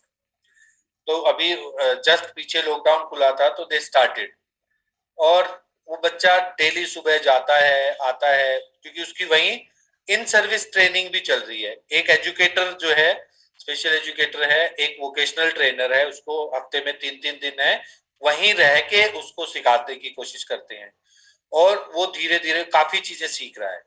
तो पेरेंट्स भी अब थोड़ा थोड़ा कनेक्ट होने लग गए हैं उसके साथ। पेरेंट्स छुट्टी ले लेते हैं कि चलो आपके साथ हम बैठेंगे शॉप पे, और उनको अच्छा लगता है जब कोई क्लाइंट आता है, कोई कस्टमर आता है, वो उससे डील करता है, उसको चीजें देता है और ये सब चीजें करता है, शाम को आके अपने पैसे गिनता है, ठीक है, तो वो उसको कहीं ना कहीं अच्छा लगता है, पेरेंट्स को धीरे धीरे अच्छा लगने लग गया। अभी वो पेरेंट्स पता है क्या बोल रहे हैं, अभी ये बोल रहे हैं कि इसके अलावा कोई और काम ये कर ही नहीं सकता था। तो जो कई बार क्या होता है काउंसलिंग में, हम बहुत सारे एस्पेक्ट्स को देखते हैं that we are not sure कि हम जो बोलेंगे वही सही है और वही होना चाहिए, बट ऑप्शनल हम रखते हैं चीजों को, काफी चीजों को हम ऑप्शनल रखते हैं, और उसमें जो असेसमेंट है उसका बहुत बड़ा रोल रहता है, जो पॉसिबिलिटीज हैं, अपॉर्चुनिटीज हैं, उनका बहुत बड़ा इम्पैक्ट रहता है। तो अभी कहीं जाके वो सेटलमेंट हुआ। और ज्यादातर अब देखो नॉर्मली अगर हम देखें तो एक क्राइसिस है, बहुत बड़ा क्राइसिस है, suppose if you are talking about children with special need, तो मैं देखता हूं, मैं क्योंकि कनेक्टेड हूं मैं इंक्लूसिव एजुकेशन और इन चीजों से, तो ज्यादातर जो पेरेंट्स का एक ओपिनियन होता है, they are struggling with curriculum. जो लोग टीचर होंगे जो स्कूल में पढ़ाते हैं वो देखते भी होंगे कि जिन बच्चों का मान लो कोई किसी तरह किसी रीजन की वजह से एकेडमिक परफॉर्मेंस अच्छा नहीं आ रहा, और उस एकेडमिक परफॉर्मेंस के लिए the parents are like giving strain, बहुत स्ट्रेस डालते हैं वो उस चीज को लेकर। तो इज दिस अप्रोप्रिएट और नॉट?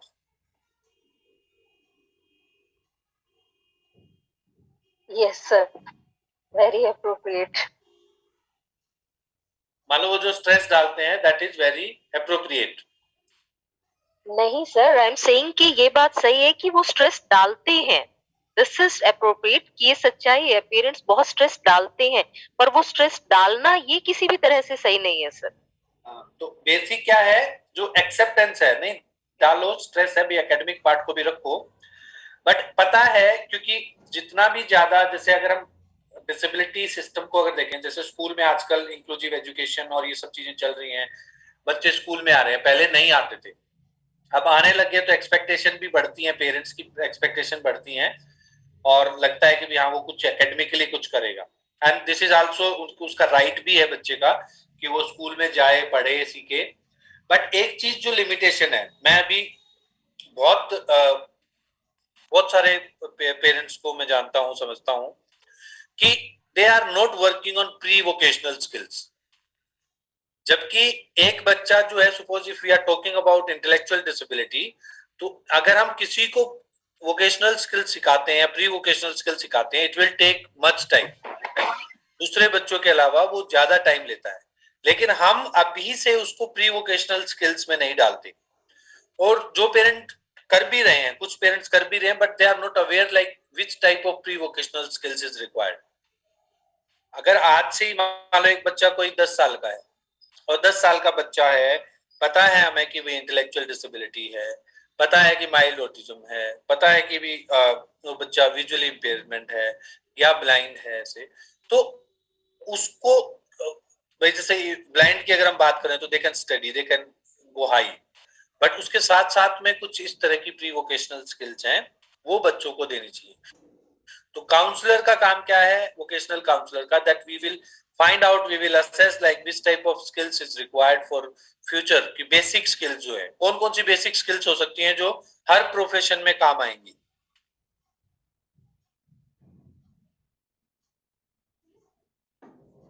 सर सबसे पहले तो good communication. Exactly, communication skills, और सर बच्चे का सोशल बिहेवियर को इंक्रीज करना। आवाज कम आ रही है आपकी। Sir problem solving. अभी भी नहीं आई। Problem solving. प्रॉब्लम सॉल्विंग क्या, प्रॉब्लम सॉल्विंग स्किल्स जी, एनहांस करना, वेरी गुड। और decision making skills. Okay, sir बच्चे का सोशल बिहेवियर को एनहांस करना, सोशलाइजेशन, सोशल स्किल्स, सर जो कि उसकी ग्रूमिंग करता है, पर्सनालिटी की ग्रूमिंग करेगा वो। और इमोशनल कॉन्फ्लिक्ट से डील करना, टाइप कुछ ऐसे इमोशनल डीलिंग विद इमोशन, तो जो आप वो बता रहे हो ज्यादातर लोग हैं, दीज आर लाइफ स्किल्स, ये लाइफ स्किल्स डेवलप करना। Teamwork, sir arithmetic skills, honesty and किसी ने बोला क्या? Honesty, teamwork, sir arithmetic skills also for dealing with currency, क्योंकि सर बिजनेस है तो कुछ भी है तो it will be related to money also. Exactly, money transaction. हाँ जी, हाँ, डिजिटली सिखाना चीजें, IT skills, digital literacy, IT skills. Dancing sir, और जो है टाइम मैनेजमेंट है, मनी ट्रांजैक्शन है, और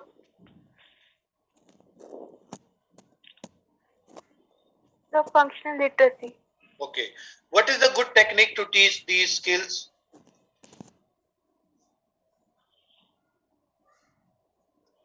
suppose as a parent मैं आपके पास आता हूँ और मुझे ये सारी स्किल्स डेवलप करनी है बच्चे में, what you will suggest? Sir activity करवाई जाएंगी अलग अलग। क्या, कैसे, जैसे हाँ, जैसे कि कोई सामान खरीद रहे हैं हम, तो उसको चांस देंगे कुछ सामान खरीदने के लिए और उसको बताएंगे कि आपको कितने पैसे दिए हैं और आपको कितने लेने हैं, तो वो एक्टिविटी करके सीख सकेगा कि बैलेंस कितना बचेगा, इस टाइप का थोड़ा सा। हाँ, ये मैं बहुत अच्छा बोला आपने, बट मैं इसका एक एग्जांपल दूंगा। वो हम गेम्स तो सबसे बड़ी जो चीज है वो है एक्सपोजर, कि हम हाँ जी, एक्सपोजर देंगे, लेकिन उसके साथ में हम ट्रेनिंग भी देंगे। ठीक है, प्लांट ट्रेनिंग। नॉर्मली हर पेरेंट है अपने बच्चे के साथ है, इस तरह से काम करता है। मैं एक एग्जांपल देता हूँ कि एक पेरेंट है, उसने मनी ट्रांजैक्शन सिखाने की कोशिश की और मम्मी जाए, दादा जाए, दादी जाए, कहीं भी बाहर जाए उसको लेके जाएं और पैसे उसके हाथों से दिलवाएं। अब उस बच्चे से 100 रुपीज दे दिए, सामने वाले ने उसको 50 रुपीज दे दिए, 70 रुपीज वापिस दे दिए, उसने जेब में डाल दिए। ठीक है, मान लो उस बच्चे का जो ट्रांजैक्शन जो है, जो पर्टिकुलर काउंटिंग की जो हम बात करें, जो अंडरस्टैंडिंग ऑफ नंबर्स है, वो सिर्फ 10 तक ही है, और पेरेंट्स जो है उसको 50, 100 और उस चीजों की सिखा रहे हैं, और 2 महीने बाद में सब फ्रस्ट्रेट हो गए, बोल रहे इसको कुछ नहीं आता, ये नहीं समझ रहा, नहीं सीख रहा। तो assessment here also, like there is assessment as a counsellor, like we can do assessment कि जो जो स्किल्स है उसकी जो करंट फंक्शनिंग क्या है, करंट लेवल क्या है। जब तक हमें नहीं पता चलेगा वो करंट लेवल, हम वोकेशनल काउंसलिंग नहीं कर सकते। वो चाहे इंटेलेक्चुअल डिसेबिलिटी हो या कोई बहुत इंटेलिजेंट स्टूडेंट हो या कोई भी हो, हमें उसके करंट फंक्शनिंग को असेस करना जरूरी होता है इन एज एरिया। हालांकि वोकेशनल ट्रेनिंग के लिए तो जो लोग इंटरेस्टेड हैं, डिसेबिलिटी रिहेबिलिटेशन से खासकर बता रहा हूं कि काफी टूल हैं, जैसे VAPS है, vocational family vocational need test है। तो ये काफी है, जिसमें फैमिली नीड वाला है, वो तो ये बताता है कि फैमिली की क्या क्या एक्सपेक्टेशन है, क्या नीड है, क्या सर्कमस्टांसेस हैं, विच टाइप ऑफ एम्प्लॉयमेंट, जैसे ओपन एम्प्लॉयमेंट है, सेल्फ एम्प्लॉयमेंट है, क्लोज एम्प्लॉयमेंट है, मार्केट एम्प्लॉयमेंट। तो ये सर्विस है, तो इस टाइप की सर्विसेज के लिए किस किस तरह की स्किल्स हैं और उसका क्या करंट लेवल है, वो जब तक हम असेस नहीं कर पाएंगे, then we are not able to guide properly. तो इस चीज को ध्यान में रखना जरूरी होता है। तो ज्यादातर हम एक्सप्लोर करते हैं, एनालिसिस करते हैं एंड डेवलप करते हैं उन चीजों को, क्वालिटीज और इंटरेस्ट और उन चीजों को डेवलप करते हैं। तो काउंसलिंग का जो मेन रोल है वोकेशनल काउंसलिंग में या एजुकेशनल काउंसलिंग में ये रहता है। हालांकि academic is also very important, but if there is a limitation, तो उस लिमिटेशंस के साथ में भी हमें देखना पड़ता है कि हमें किस तरह से, ज्यादातर जैसे जो प्रॉब्लम्स होती हैं वो प्रॉब्लम है दो चीजों पे डिपेंड है, कंक्रीट थिंकिंग और एब्स्ट्रैक्ट थिंकिंग। अगर मान लो एक बच्चा है एब्स्ट्रैक्ट थिंकिंग हाई है, अच्छी है, तो डेफिनेटली उसका जो कॉम्प्रिहेंशन है, उसकी जो लर्निंग है वो बढ़ सकती है। लेकिन एक बच्चा जिसकी कंक्रीट थिंकिंग हाई है और वो एब्स्ट्रैक्ट चीजों को नहीं समझ पा रहा, तो वहां हमें इस चीज की सपोर्टिव रहनी पड़ेगी। बात आती है जो पिंकी जी ने बोली थी कि वो जो पेरेंट्स है, उस पेरेंट्स के साथ में जो सपोर्ट बना, वो उसको रिस्पॉन्सिबिलिटीज दी और उसने उस रिस्पॉन्सिबिलिटीज को एक्सेप्ट किया और उसके मम्मी पापा का रोल प्ले कर रहा है वो आज, और वो बहुत सेटिस्फाइड है और इमोशनली भी बहुत मतलब हैप्पी है वो कि मैं किसी एक बच्चे की हेल्प कर रहा हूँ। और एम्प्लॉयमेंट है, दे हैव 50-50% पार्टनरशिप। उनकी शॉप में जो उन्होंने बनाई उसमें 50-50% की पार्टनरशिप है। तो बड़ा ऑनेस्ट और ये सब चीजें जो है वो भी होना जरूरी होता है इस टाइप का। तो ये अभी ट्रेंड नहीं है, बट आगे के टाइम में आप जाओगे जहां देखोगे, क्योंकि सिंगल जो न्यूक्लियर फैमिली है, न्यूक्लियर फैमिली में इस तरह की अगर नीड होती है तो वहां इस तरह का क्राइसिस आता है। और उस क्राइसिस को दूर करने के लिए एक सपोर्ट ढूंढना और उस सपोर्ट को एक्टिव मोड में लाना, और वो सपोर्ट मान लो उसके लिए बहुत बेनिफिशियल है उस बच्चे के डेवलपमेंट के लिए, तो ये प्रोसेस अभी आगे फ्यूचर में चेंज होता रहेगा। अभी ज्यादातर एनजीओ काम करते हैं, but in India like we are talking about vocational training of special need students, तो उस पर ज्यादा काम नहीं है और बहुत ही कम परसेंटेज है, ना के बराबर है। तो जो लोग आगे काम करना चाह रहे हैं, they have a opportunity, they can work on this field. कल हमने डिस्कस किया था एलिमेंट्री हाई स्कूल काउंसलर है क्या काम कर सकते हैं, वोकेशनल काउंसलर में हम ट्रेनिंग है, वर्क हिस्ट्री है, इंटरेस्ट है, उसकी स्किल्स हैं, वो कर सकते हैं। आपकी बुक में हालांकि जब ये लिखा गया था तो इसकी रिकॉग्निशन नहीं थी इंडिया में, लेकिन अभी इसकी रिकॉग्निशन एमए साइकोलॉजी के लोग जो साइकोलॉजी बैकग्राउंड से उनके लिए बहुत बड़ी है। बता सकता है कोई क्यों है, कैसे है? रिहेबिलिटेशन काउंसलर,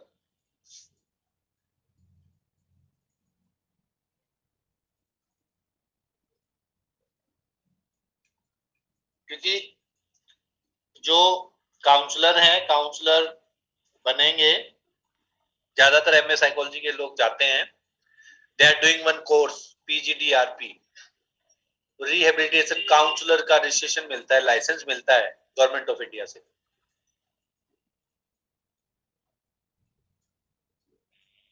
महाराष्ट्र में तो इसके लिए काफी जॉब्स हैं, काफी पोस्ट हैं जो निकलती हैं। ज्यादातर जो फिजिकल एंड इमोशनल डिसेबिलिटी की जो हम बात कर रहे हैं उसके रिलेटेड जो काम होता है वो रिहेबिलिटेशन काउंसलर करता है। तो उसमें उसका ऑक्यूपेशन है, उसका स्किल एनहांसमेंट है, उसका एम्प्लॉयमेंट है, उसका इंटरवेंशन है, वो सब चीजें उसमें आती हैं। बेसिक जो एक counsellor, good psychologist, good counsellor जो जिसके पास एबिलिटी है, जो पर्टिकुलरली एक aligning a students career goal and objective with available economic opportunity not only in India but in a global basis, जो हम प्रोवाइड करवाते हैं वोकेशन के लिए। आपने देखा होगा एज ए टीचर, आप एज ए मान लो किसी के रिलेटिव में या घर में फैमिली में आपने किसी को गाइड किया होगा और उसकी वजह से उसको कैरियर मिला होगा, तो वो एक सबसे बड़ा एक वोकेशनल जो है काउंसलिंग का सबसे बड़ा ऑब्जेक्टिव होता है। Assessing basic competency skill set of students and aligning them with job functions। मैं बार बार असेसमेंट पे बोलता हूँ, हो सकता है आप लोग भी बोर हो गए होंगे कि भी बार बार सर असेसमेंट करते हैं, but assessment is very very important as a psychology professional. तो आप as a psychologist, as a counsellor जब आप काम करेंगे तो you need to know that which type of assessments are available, India में क्या है, बाहर क्या है। तो वो बहुत इंपॉर्टेंट है। जब तक आप एक आपके लिए असेट्स है, वो आपके लिए एक तरह का ईंधन है, आपके लिए एक तरह की जो नॉलेज है असेसमेंट की वो होनी चाहिए।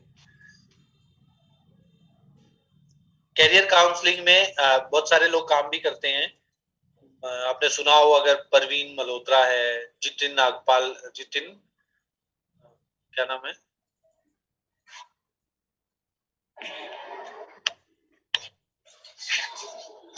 परवीन मल्होत्रा है, एक जितिन करके भी हैं, और काफी काम कर रहे हैं। आजकल तो बहुत सारे ऑर्गेनाइजेशन इंस्टीट्यूट्स हैं जो अब्रॉड के लिए भी जो है वोकेशनल काउंसलिंग और ये सब चीजें करते हैं।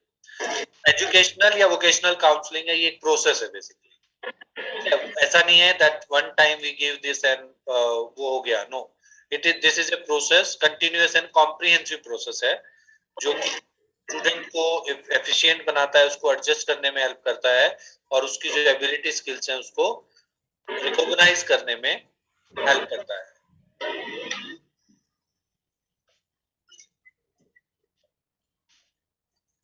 Educational counseling, then we are focusing on different type of educational needs, जो कि किस तरह से बच्चा सीखता है, उसका मोटिवेशन क्या है, उसकी लर्निंग क्या है, मेमोरी क्या है, कैसे है, तो वो सारा का सारा जो है how that child can be able to understand curriculum, उसको किस तरह का बर्डन लोड लगता है, तो सारा क्या है एजुकेशनल है. हम यहाँ again assessment of strength and weakness is important here, that we are able to find out the which type of goal we will select to in educational counseling, and identifying the strength and weakness of the study skills, providing the necessary remedial services. क्या क्या strength है, क्या weaknesses हैं. Normally हमें weaknesses देखनी चाहिए किसी की.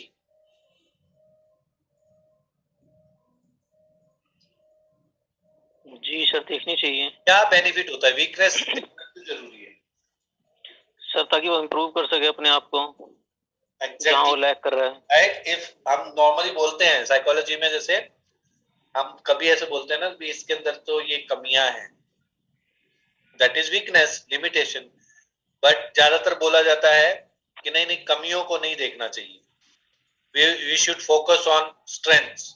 लेकिन जब तक हम कमियों को नहीं असेस करेंगे, लिमिटेशंस को नहीं देखेंगे, तब तक हम जो स्ट्रेंथ है उसको नहीं बढ़ा सकते, क्योंकि वो डायरेक्टली इन्फ्लुएंस करती है उस स्ट्रेंथ को.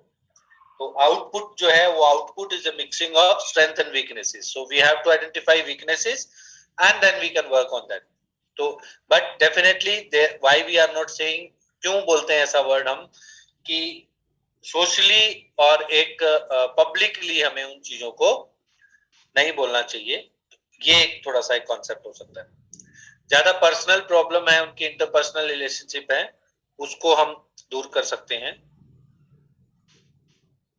ये कल डिस्कस किया था, इसमें पॉइंट्स मेजर भी हैं, आपके लिखे हुए हैं कि एलिमेंट्री के लिए क्या क्या काम कर सकता है एक काउंसलर, सेकेंडरी के लिए क्या क्या कर सकता है, सीनियर सेकेंडरी के लिए क्या क्या वर्क हो सकता है.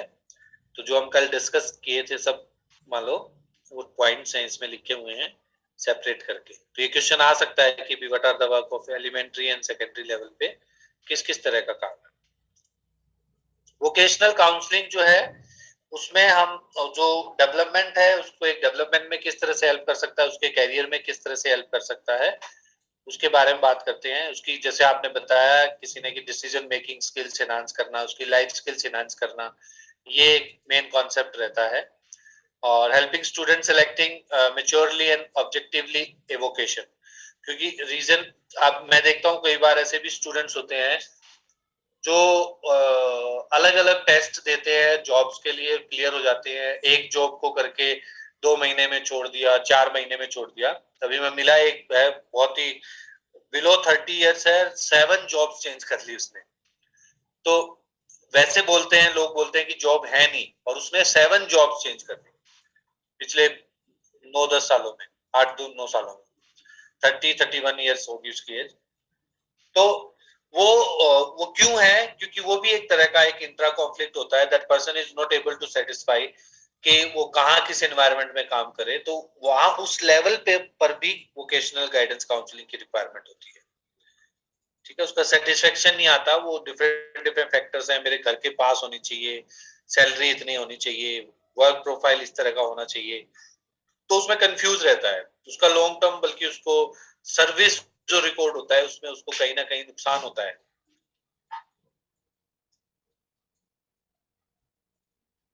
ओके. एक और बहुत ही सेंसिटिव इशू है चाइल्ड राइट का, child protection and child right to counselling. What do you mean by child protection and child right?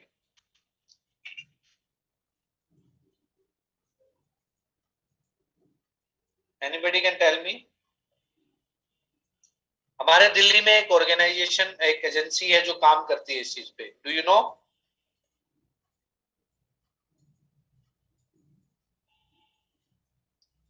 Yes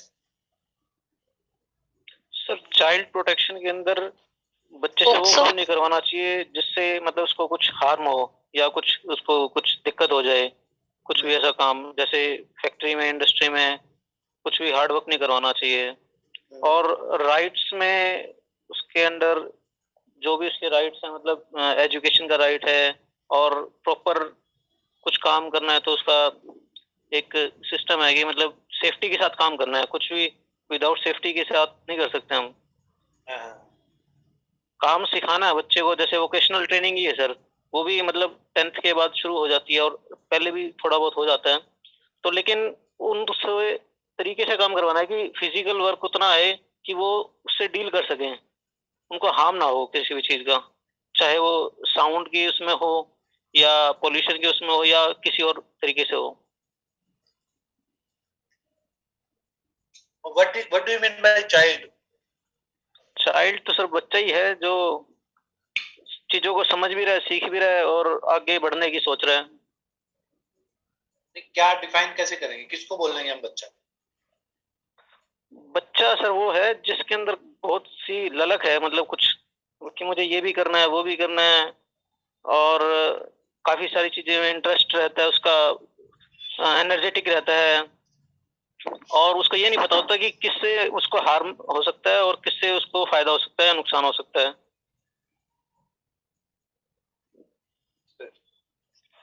और कोई बताएगा कोई चाइल्ड? तो मैंने कहीं पढ़ा था कि जो चाइल्ड की डेफिनेशन है ना वो क्लियर नहीं है, कई जगह 14 इयर्स बिलो है, कहीं 12 इयर्स बिलो है, तो क्लैरिटी नहीं है। कई डिफरेंट डिफरेंट एक्ट्स में चाइल्ड को डिफरेंट डिफरेंट एज में डाला जाता है।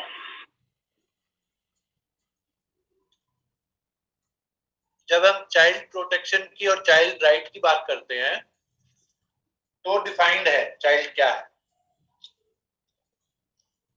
Okay, will see.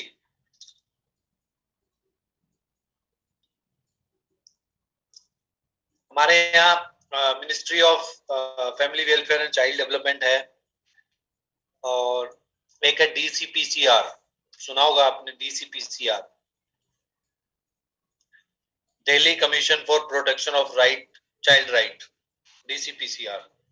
This is the one body under NCPCR, जो NCPCR के अंडर में एक बॉडी है जो काम करती है चाइल्ड प्रोटेक्शन पे। आजकल देखा होगा आपने स्कूल्स में बच्चों पे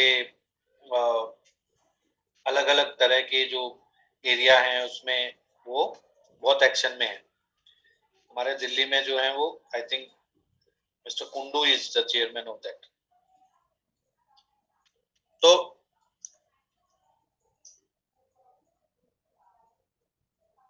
जो भी जितना भी है, एक तो UN declaration of right of the child 1959 और नेशनल पॉलिसी ऑन चिल्ड्रन 1974, काफी अमेंडमेंट हुए हैं इनमें। उसके बाद जो है एक national commission for protection of child right, जो कि हर कंट्री में है अलग अलग नाम पे, और अपने इंडिया में है जो बेसिकली एक कमीशन जो है अंडर गवर्नमेंट लाई 2006 में स्टार्ट हुआ, जो पर्टिकुलरली बच्चों के child health, education, child care, development, juvenile justice, children with disability, elimination of child labour, child psychology और sociology and law relating children, in concepts पे जो है वो काम करता है।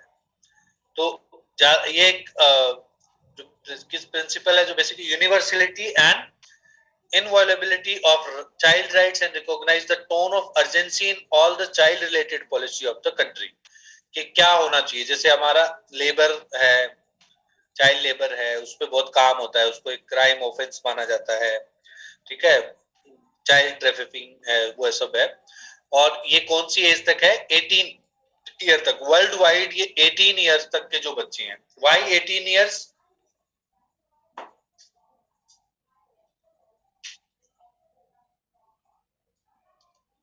सर 18 के बाद एडल्ट हो जाते हैं, राइट टू वोट हो जाता है, दैट्स व्हाई। 18 तक सर मैक्सिमम ग्रोथ हो जाती है बच्चे की।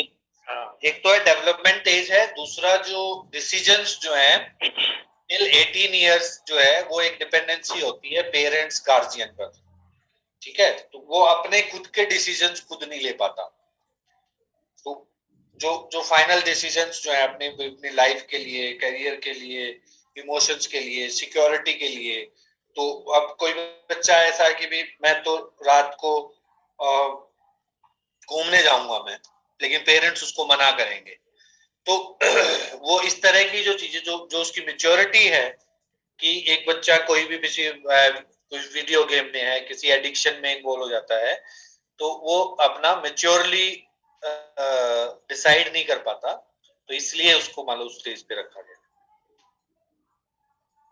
हु इज चाइल्ड, एक तो बिलो एज ऑफ 18 ईयर्स, ज्यादातर जो चाइल्ड मैरिज एक्ट है 1929 है, इससे पहले जो भी है बिफोर होती है उसको भी मान लो काउंट किया गया है इस एक्ट के accordingly. A child is minor. Children do not have autonomy or right to make decisions or their own for themselves in any non-judicial of the world. मान लो ये है थोड़ा सा, क्योंकि हम जितने भी राइट्स हैं, कानून बने हैं, उसमें जो चाइल्ड है अगर एज उसकी देखते हैं, एज से अगर नीचे होता है तो like there is some different.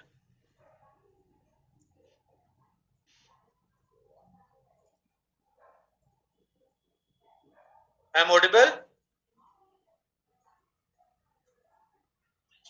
Yes, sir. Now you're audible. Yes, sir. Sign out क्यों दिखा दिया इसने? तो चाइल्ड राइट क्या है? Children rights are the right of special protection and care afforded to young, included their right to association, need for food, universal state paid education and health care, जो कि उनके फिजिकली, मेंटली, इमोशनली जो अगर किसी तरह का abuse है उससे फ्री करवाना, उसको वो काउंट होता है। उसके जो चाइल्ड राइट हैं, जो हर इंडिविजुअल के अपने अपने राइट हैं, जो पर्टिकुलरली एक बच्चा है, उस बच्चे के जो भी एरियाज हैं, डिफरेंट एरियाज हैं, उसकी जो फ्रीडम है, क्योंकि राइट टू फ्रीडम और ये सब चीजें हैं, तो गवर्नमेंट, जितने भी गवर्नमेंट्स हैं, उन्होंने इस चीज को रखा कि जितने भी राइट्स हैं, उस बच्चे के जो राइट्स हैं, वो उसका मान लो एक तरह से देना जो है एक सोसाइटी को, उन बच्चों को वो राइट देना जो है एक रिस्पॉन्सिबिलिटी है वो गवर्नमेंट की और कम्युनिटी की। तो हम ज्यादातर उस चीज पे काम करते हैं। एक ये यूनाइटेड नेशन कन्वेंशन है of right of child, UNCRC, एक आ गया नेशनल NCPCR, एक आ गया DCPCR। तो ये कन्वेंशन है, इस कन्वेंशन के बेसिस पे ही हर गवर्नमेंट ने, हर वर्ल्ड की हर कंट्री ने अब बच्चों के राइट्स के ऊपर, बच्चों की जो है उनको डिफरेंट कैटेगरीज में बांटा है, that is civil, political, social, economical and cultural. तो ये एक हर कंट्री का एक है कि हर कंट्री को इस तरह की जो नीड्स हैं, बच्चों के राइट्स हैं, उनको इन एरियाज में फोकस करना है और उन बच्चों को अब्यूज होने से और उन बच्चों को उनके राइट्स जो है उनको दिलवाने में हेल्प करनी है। राइट टू सर्वाइवल की भी एक कोई भी है, एक लाइफ है, उसको सर्वाइव करना कंसेप्शन से लेके जो उसका मतलब राइट है, उसमें ये भी लिखा है, देखो, एक child life begin with after 20 week of conception, hence the right to survival in inclusive all childs to be born. बोलते हैं ना भ्रूण हत्या नहीं करनी चाहिए, ठीक है, ये सब चीजें हैं, वहां से उनका राइट जो है स्टार्ट हो जाता है बच्चों का। Right to nutrition, health and care, shelter, clothing, right to live with dignity, right to protection, protection जो है, राइट टू प्रोटेक्शन जो है from abuse, exploitation and negligence, neglect जो होते हैं बच्चे, has to right to protect of from neglect, exploitation and abuse at home and outside at the home. Every child has a right to lead well protected and secure life away from neglect. तो ये भी एक child to protection जो है, ये भी एक right है। right to participation है, the child can part in any activity, any role. right to development है, जो काफी एजुकेशन में भी और दूसरे एरिया में भी अपने इंडिया में काफी, जैसे आर्टिकल 21 है, आर्टिकल 24 है, आर्टिकल 39 है, तो ये अलग अलग राइट्स मेंशन है। कोई एजुकेशन के लिए है, कोई एम्प्लॉयमेंट के लिए है, कोई मतलब अलग अलग तरह के जो राइट है जो कि गवर्नमेंट है उसको, उनकी रिस्पॉन्सिबिलिटी है गवर्नमेंट की। Right against discrimination, right to equality, ये जितने भी हैं, right to be being protected, being trafficked and forced into bonded labour, weaker section है उसके लिए अलग से है, सोशल जस्टिस में पूरा मिनिस्ट्री बना हुआ है, उसमें अलग से डिपार्टमेंट है।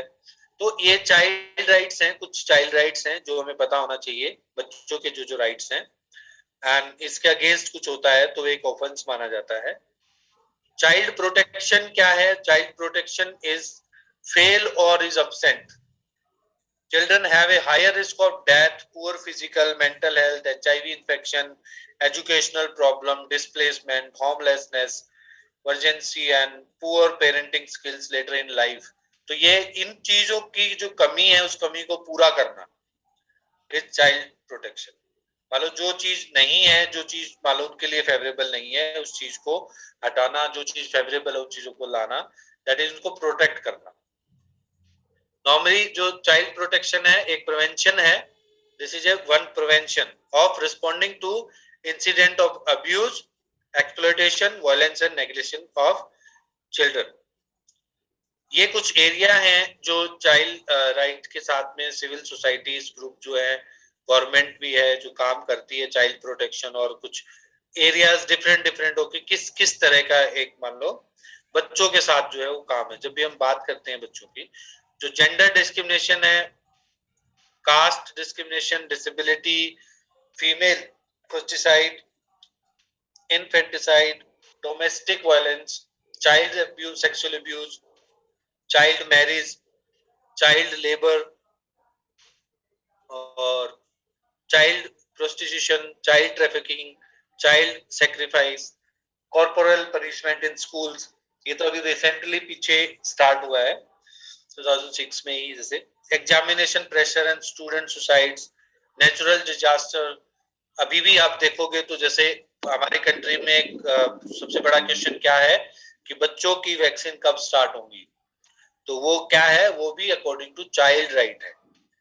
वार एंड कॉन्फ्लिक्ट है, एक अलग से वो भी है ना, एक्ट है ना, पॉक्सो एक्ट।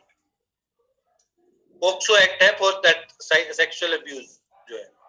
Okay okay. इसके बाद में वैसे बहुत सारे एक्ट हैं, बहुत सारी चीजें इंक्लूड की गई हैं बच्चों के लिए। तो जो चाइल्ड प्रोटेक्शन है, child rights are a set of principle और आइडियल्स।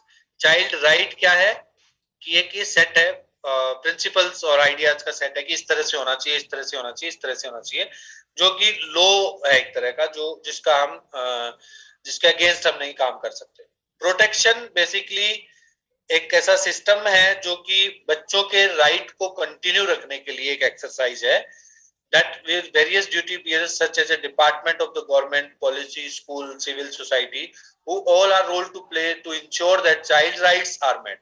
वाले उनको दिलाने के लिए जो प्रोटेक्शन होता है, that is child right, कि उनको वो चीजें मिले। Child protection is not only treatment but should be preventive. तो ये प्रिवेंटिव है कि उन बच्चों का जिस तरह से भी एक उनका जो राइट है, एक उनका प्रोटेक्शन है, वो उनको मिल सके।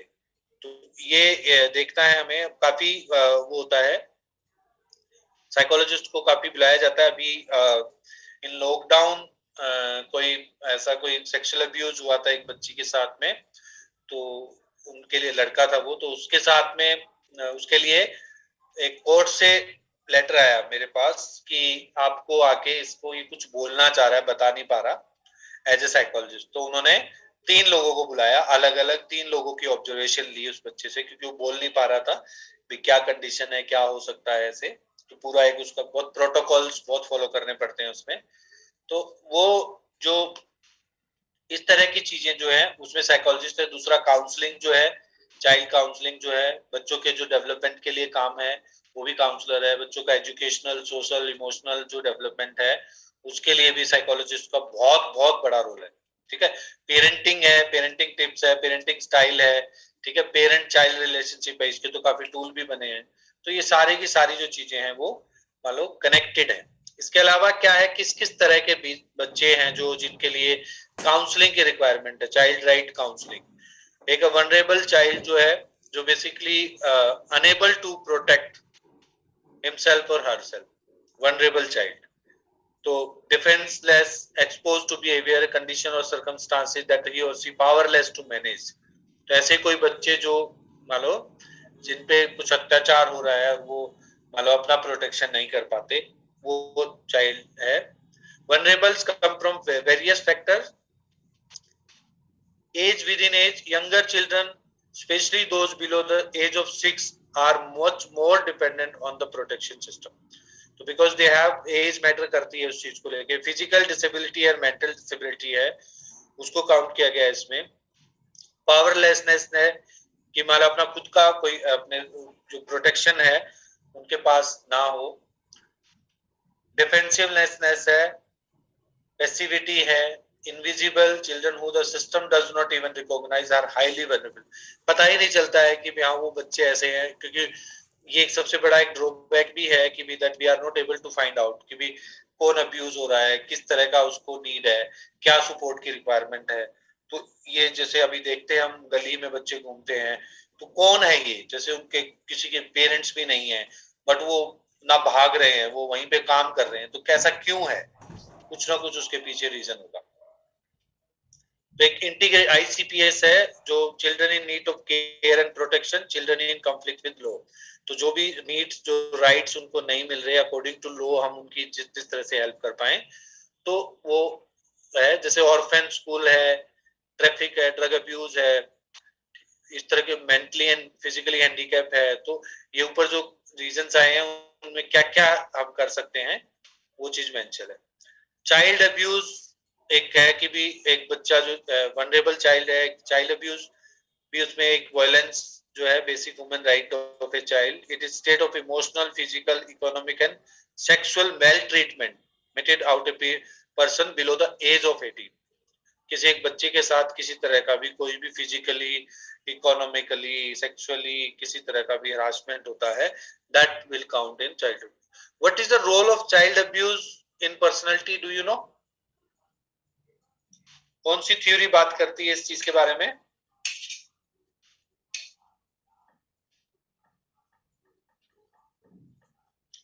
अभी हमने पढ़ा था काउंसलिंग में स्टार्टिंग की क्लासेस में, बहुत सारे ट्रॉमेटिक सिचुएशन होती हैं बच्चे की लाइफ में। हो सकता है कि कोई ट्रॉमेटिक सिचुएशन हो और आगे जाके उसकी पर्सनैलिटी में कुछ इश्यू हो, चाइल्ड अब्यूज हो, तो आगे जो बड़ा होने के बाद में भी वो साइकोलॉजिकली है कहीं ना कहीं इम्पैक्ट रह सकता है। फंक्शनल फिक्स जो वो है, साइकोएनालिसिस भी है, ठीक है, जो Karen theory, Karen's theory.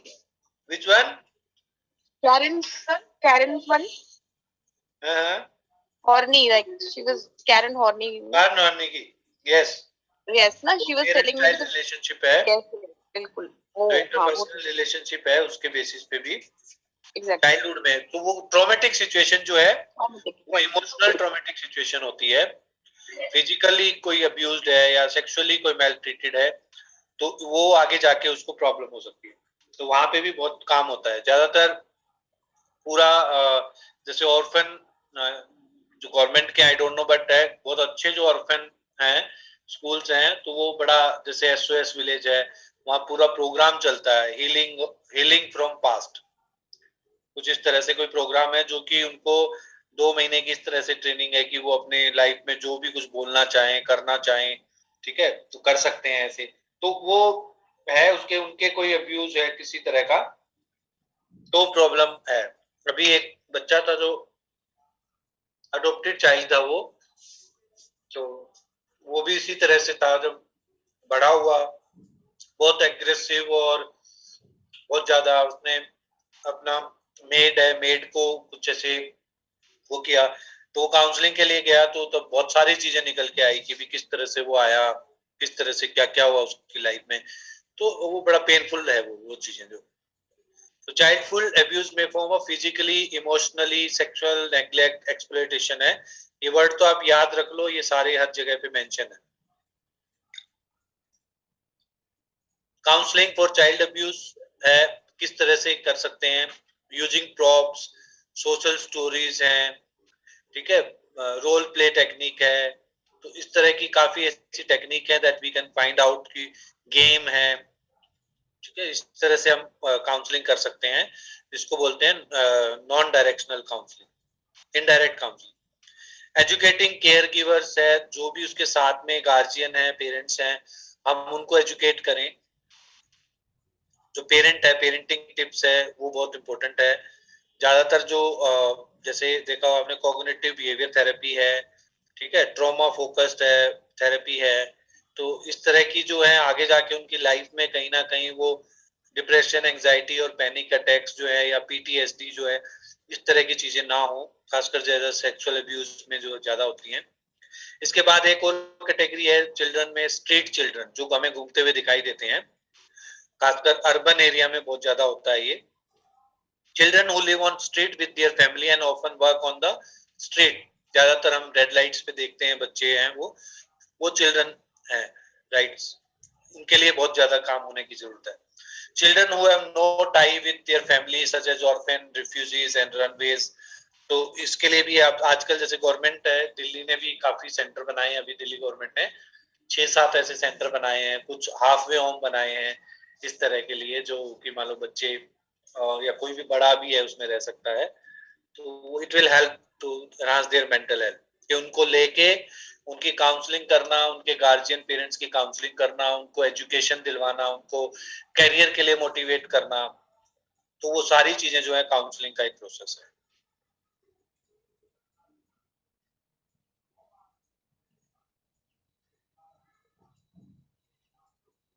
Again issues है सेम है, like they have substance abuse, addictions बहुत है उनमें, mental health, sexual and reproducing health including HIV and other STD, तो ये भी एक रीजन रहता है। अभी जैसे लास्ट कभी एक NGO है, तो उसमें एक इंटरव्यू आया था कि जैसे जो स्ट्रीट चिल्ड्रन है, जो मदर होती है, मदर के 6-6, 7-7, 8-8 बच्चे होते हैं, मान लो कि वो बच्चे मॉनिटरी वो करती हैं, वो मॉनिटरी पैसे लेके वो बच्चे पैदा करना, और फिर उससे जो जिसका बिजनेस है उसका बिजनेस बढ़ेगा, ज्यादा से ज्यादा बच्चे होंगे तो वो ज्यादा से ज्यादा भीख मांगना और दूसरे काम करना, इस तरह के बहुत सारा पेनफुल चीजें रहती हैं। आपने देखा होगा एक मूवी थी उसके लिए, रेड रेड लाइट ही है शायद ना, रेड लाइट मूवी है, क्या नाम था पता नहीं उसका, बहुत पहले आई थी, आज से 5-7-10 साल पहले, बहुत ही अच्छी मूवी। उसमें पूरा अच्छे से दिखाया गया है किस तरह से मान लो बच्चों के साथ में क्या क्या होता है, कैसे कैसे होता है। सर स्लम डॉग है? स्लम डॉग नहीं है? नहीं, स्लम डॉग नहीं है, वो रेड लाइट है और नया हीरो है। Traffic signal sir, traffic signal है शायद वो, हाँ ट्रैफिक सिग्नल है, जो जिसमें पूरा का पूरा यही स्टोरी दिखाई गई है बच्चों से रिलेटेड होने से। तो सर वो एड्स वाली मूवी का नाम मैंने सर्च कर लिया, दैट मूवीज नेम इज फिर मिलेंगे। वो पूरा HIV एड्स पे जो है हमने डिस्कस किया था, उसी टॉपिक पे बेस्ड है सर। Okay okay.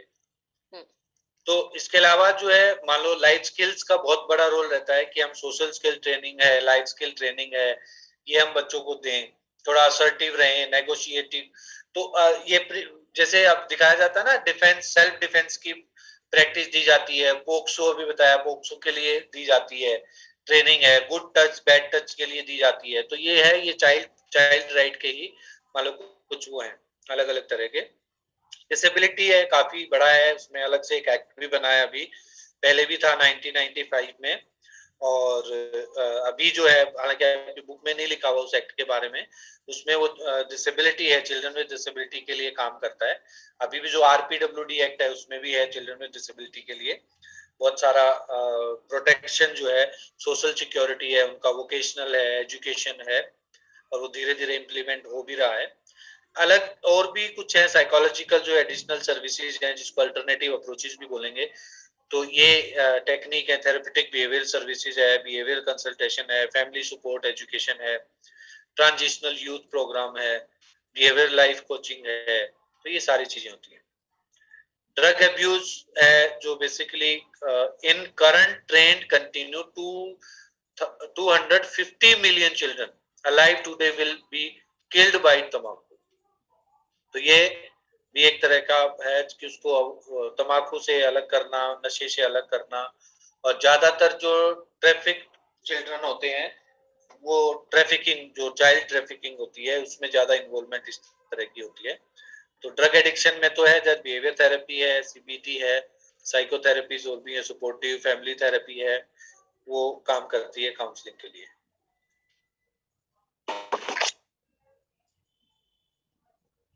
ओके, ये हैं छोटे छोटे टॉपिक्स हैं, but as a counsellor like किस तरह से आप काम कर सकते हैं फील्ड में, तो जनरल जो अवेयरनेस है इनके बारे में होना, हालांकि आप लोगों को पता होगा काफी इसके बारे में, लेकिन फिर भी इन टॉपिक्स को जरूर अपने कवर करो ताकि पता चले। और कर भी नहीं रहा, कोई ज्यादा काम नहीं कर रहा इस चीज पे, इस फील्ड पे काउंसलिंग में। AIDS on AIDS, HIV AIDS पे काफी है, बट चाइल्ड प्रोटेक्शन पे एनजीओ काम करते हैं, सोशल वर्कर जो काउंसलिंग सोशल वर्कर हैं वो काम करते हैं। तो एक काउंसलर का भी बहुत बड़ा रोल है। और एक जीवन में अगर हम मान लो एक भी बच्चे को एक ऐसा जीवन दे पाए जो एक्सपेक्टेड नहीं था उसके लिए, तो बहुत बड़ी बात है। Okay, thank you. और वैसे आपका जो काउंसलिंग साइकोलॉजी का करिकुलम इतना मुश्किल नहीं है। नेक्स्ट जो क्लास है, अगर आपका सेशन नहीं होता है तो काउंसलिंग साइकोलॉजी के स्टूडेंट के लिए how to make your synopsis, इसके ऊपर हम एक सेशन करेंगे, ठीक है। कुछ देर क्लास का देखेंगे, फिर उसके बाद में जो टाइम बचा उसमें हम प्रोजेक्ट के लिए किस तरह से आपको काम करना चाहिए, क्या क्या स्टेप्स हैं, क्या प्रोसीजर है, will do. Agree? Yes sir. तो I think it can help you, आपको थोड़ा सर कब होगा वो सेशन? सेशन मुझे नहीं पता एक्चुअली, मैं बताया ना Amit sir is not here, तो हो सकता है लेट हो, बट आप एक बार पूछो वहां, अगर नहीं होता है तो नेक्स्ट हमारी क्लास में काउंसलिंग साइकोलॉजी स्टार्ट है सर, 1 आवर के सेशन में, दैट आपकी अंडरस्टैंडिंग हो जाएगी कि आपको क्या बनाना है, कैसे। यस सर, अगर ऑफलाइन हम इंटर्नशिप कर रहे हैं तब तो इग्नू को कंसेंट मेल भेजने की जरूरत नहीं है? आपको विजन इंस्टीट्यूट से लेना पड़ेगा लेटर। हाँ जी सर, वो वहाँ पे तो मैंने लास्ट संडे कर लिया था। हाँ, वहां से बस वही चलेगा, ऑफलाइन ही है। Hello sir. Sir, I want to ask a question please.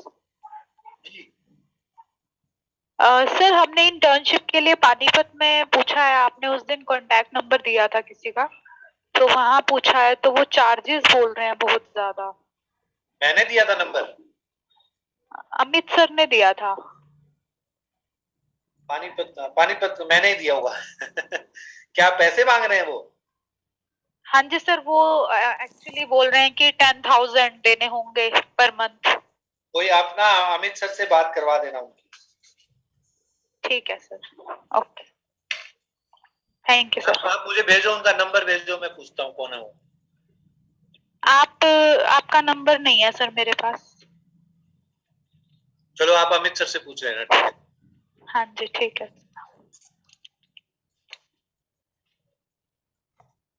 तो आप अपनी स्टार्ट करो इंटर्नशिप, तो व्हाटएवर जहाँ पे भी मिले सर्च करो थोड़ा सा, जरूरी नहीं है कि एक ही ऑप्शन मिले उसी के पीछे लगे। यस सर, सर्च कर रहे हैं, बट आपने रिकमेंड किया था तो हमें लगा वहीं से। रिकमेंड नहीं है, मैं ऐसे कोई, मेरा कोई रिकमेंडेशन नहीं है, मैं मेरे पास होगा, अवेलेबिलिटी होगी आसपास, क्योंकि आजकल व्हाट्सएप ग्रुप पे चलता रहता ना इधर उधर। Yes sir. हाँ, तो कोई ऐसी रिकमेंडेशन नहीं है। Okay sir. आपको जहाँ बेस्ट लगता है, इजी लगता है और कैसे भी लगता है आप कीजिए, उसमें कोई प्रॉब्लम नहीं है। नहीं किसी को बाय चांस अगर मान लो नहीं मिलता है, कहीं नहीं मिलता, सपोज आप ज्यादातर जैसे रोहिणी साइड के जो लोग हैं उनको नहीं मिलता है, तो दे कैन कॉन्टेक्ट मी। तो यहाँ है एक दो इंस्टीट्यूट्स हैं, उनको बोल देंगे, maybe they will charge, but वो लिमिटेड ही लेते हैं, ऐसा कुछ नहीं। Okay sir, bye for now, thank you. Attendance आपने Thank you, फिल कर दी sir. शायद। Thank you sir. Thank you sir, bye sir.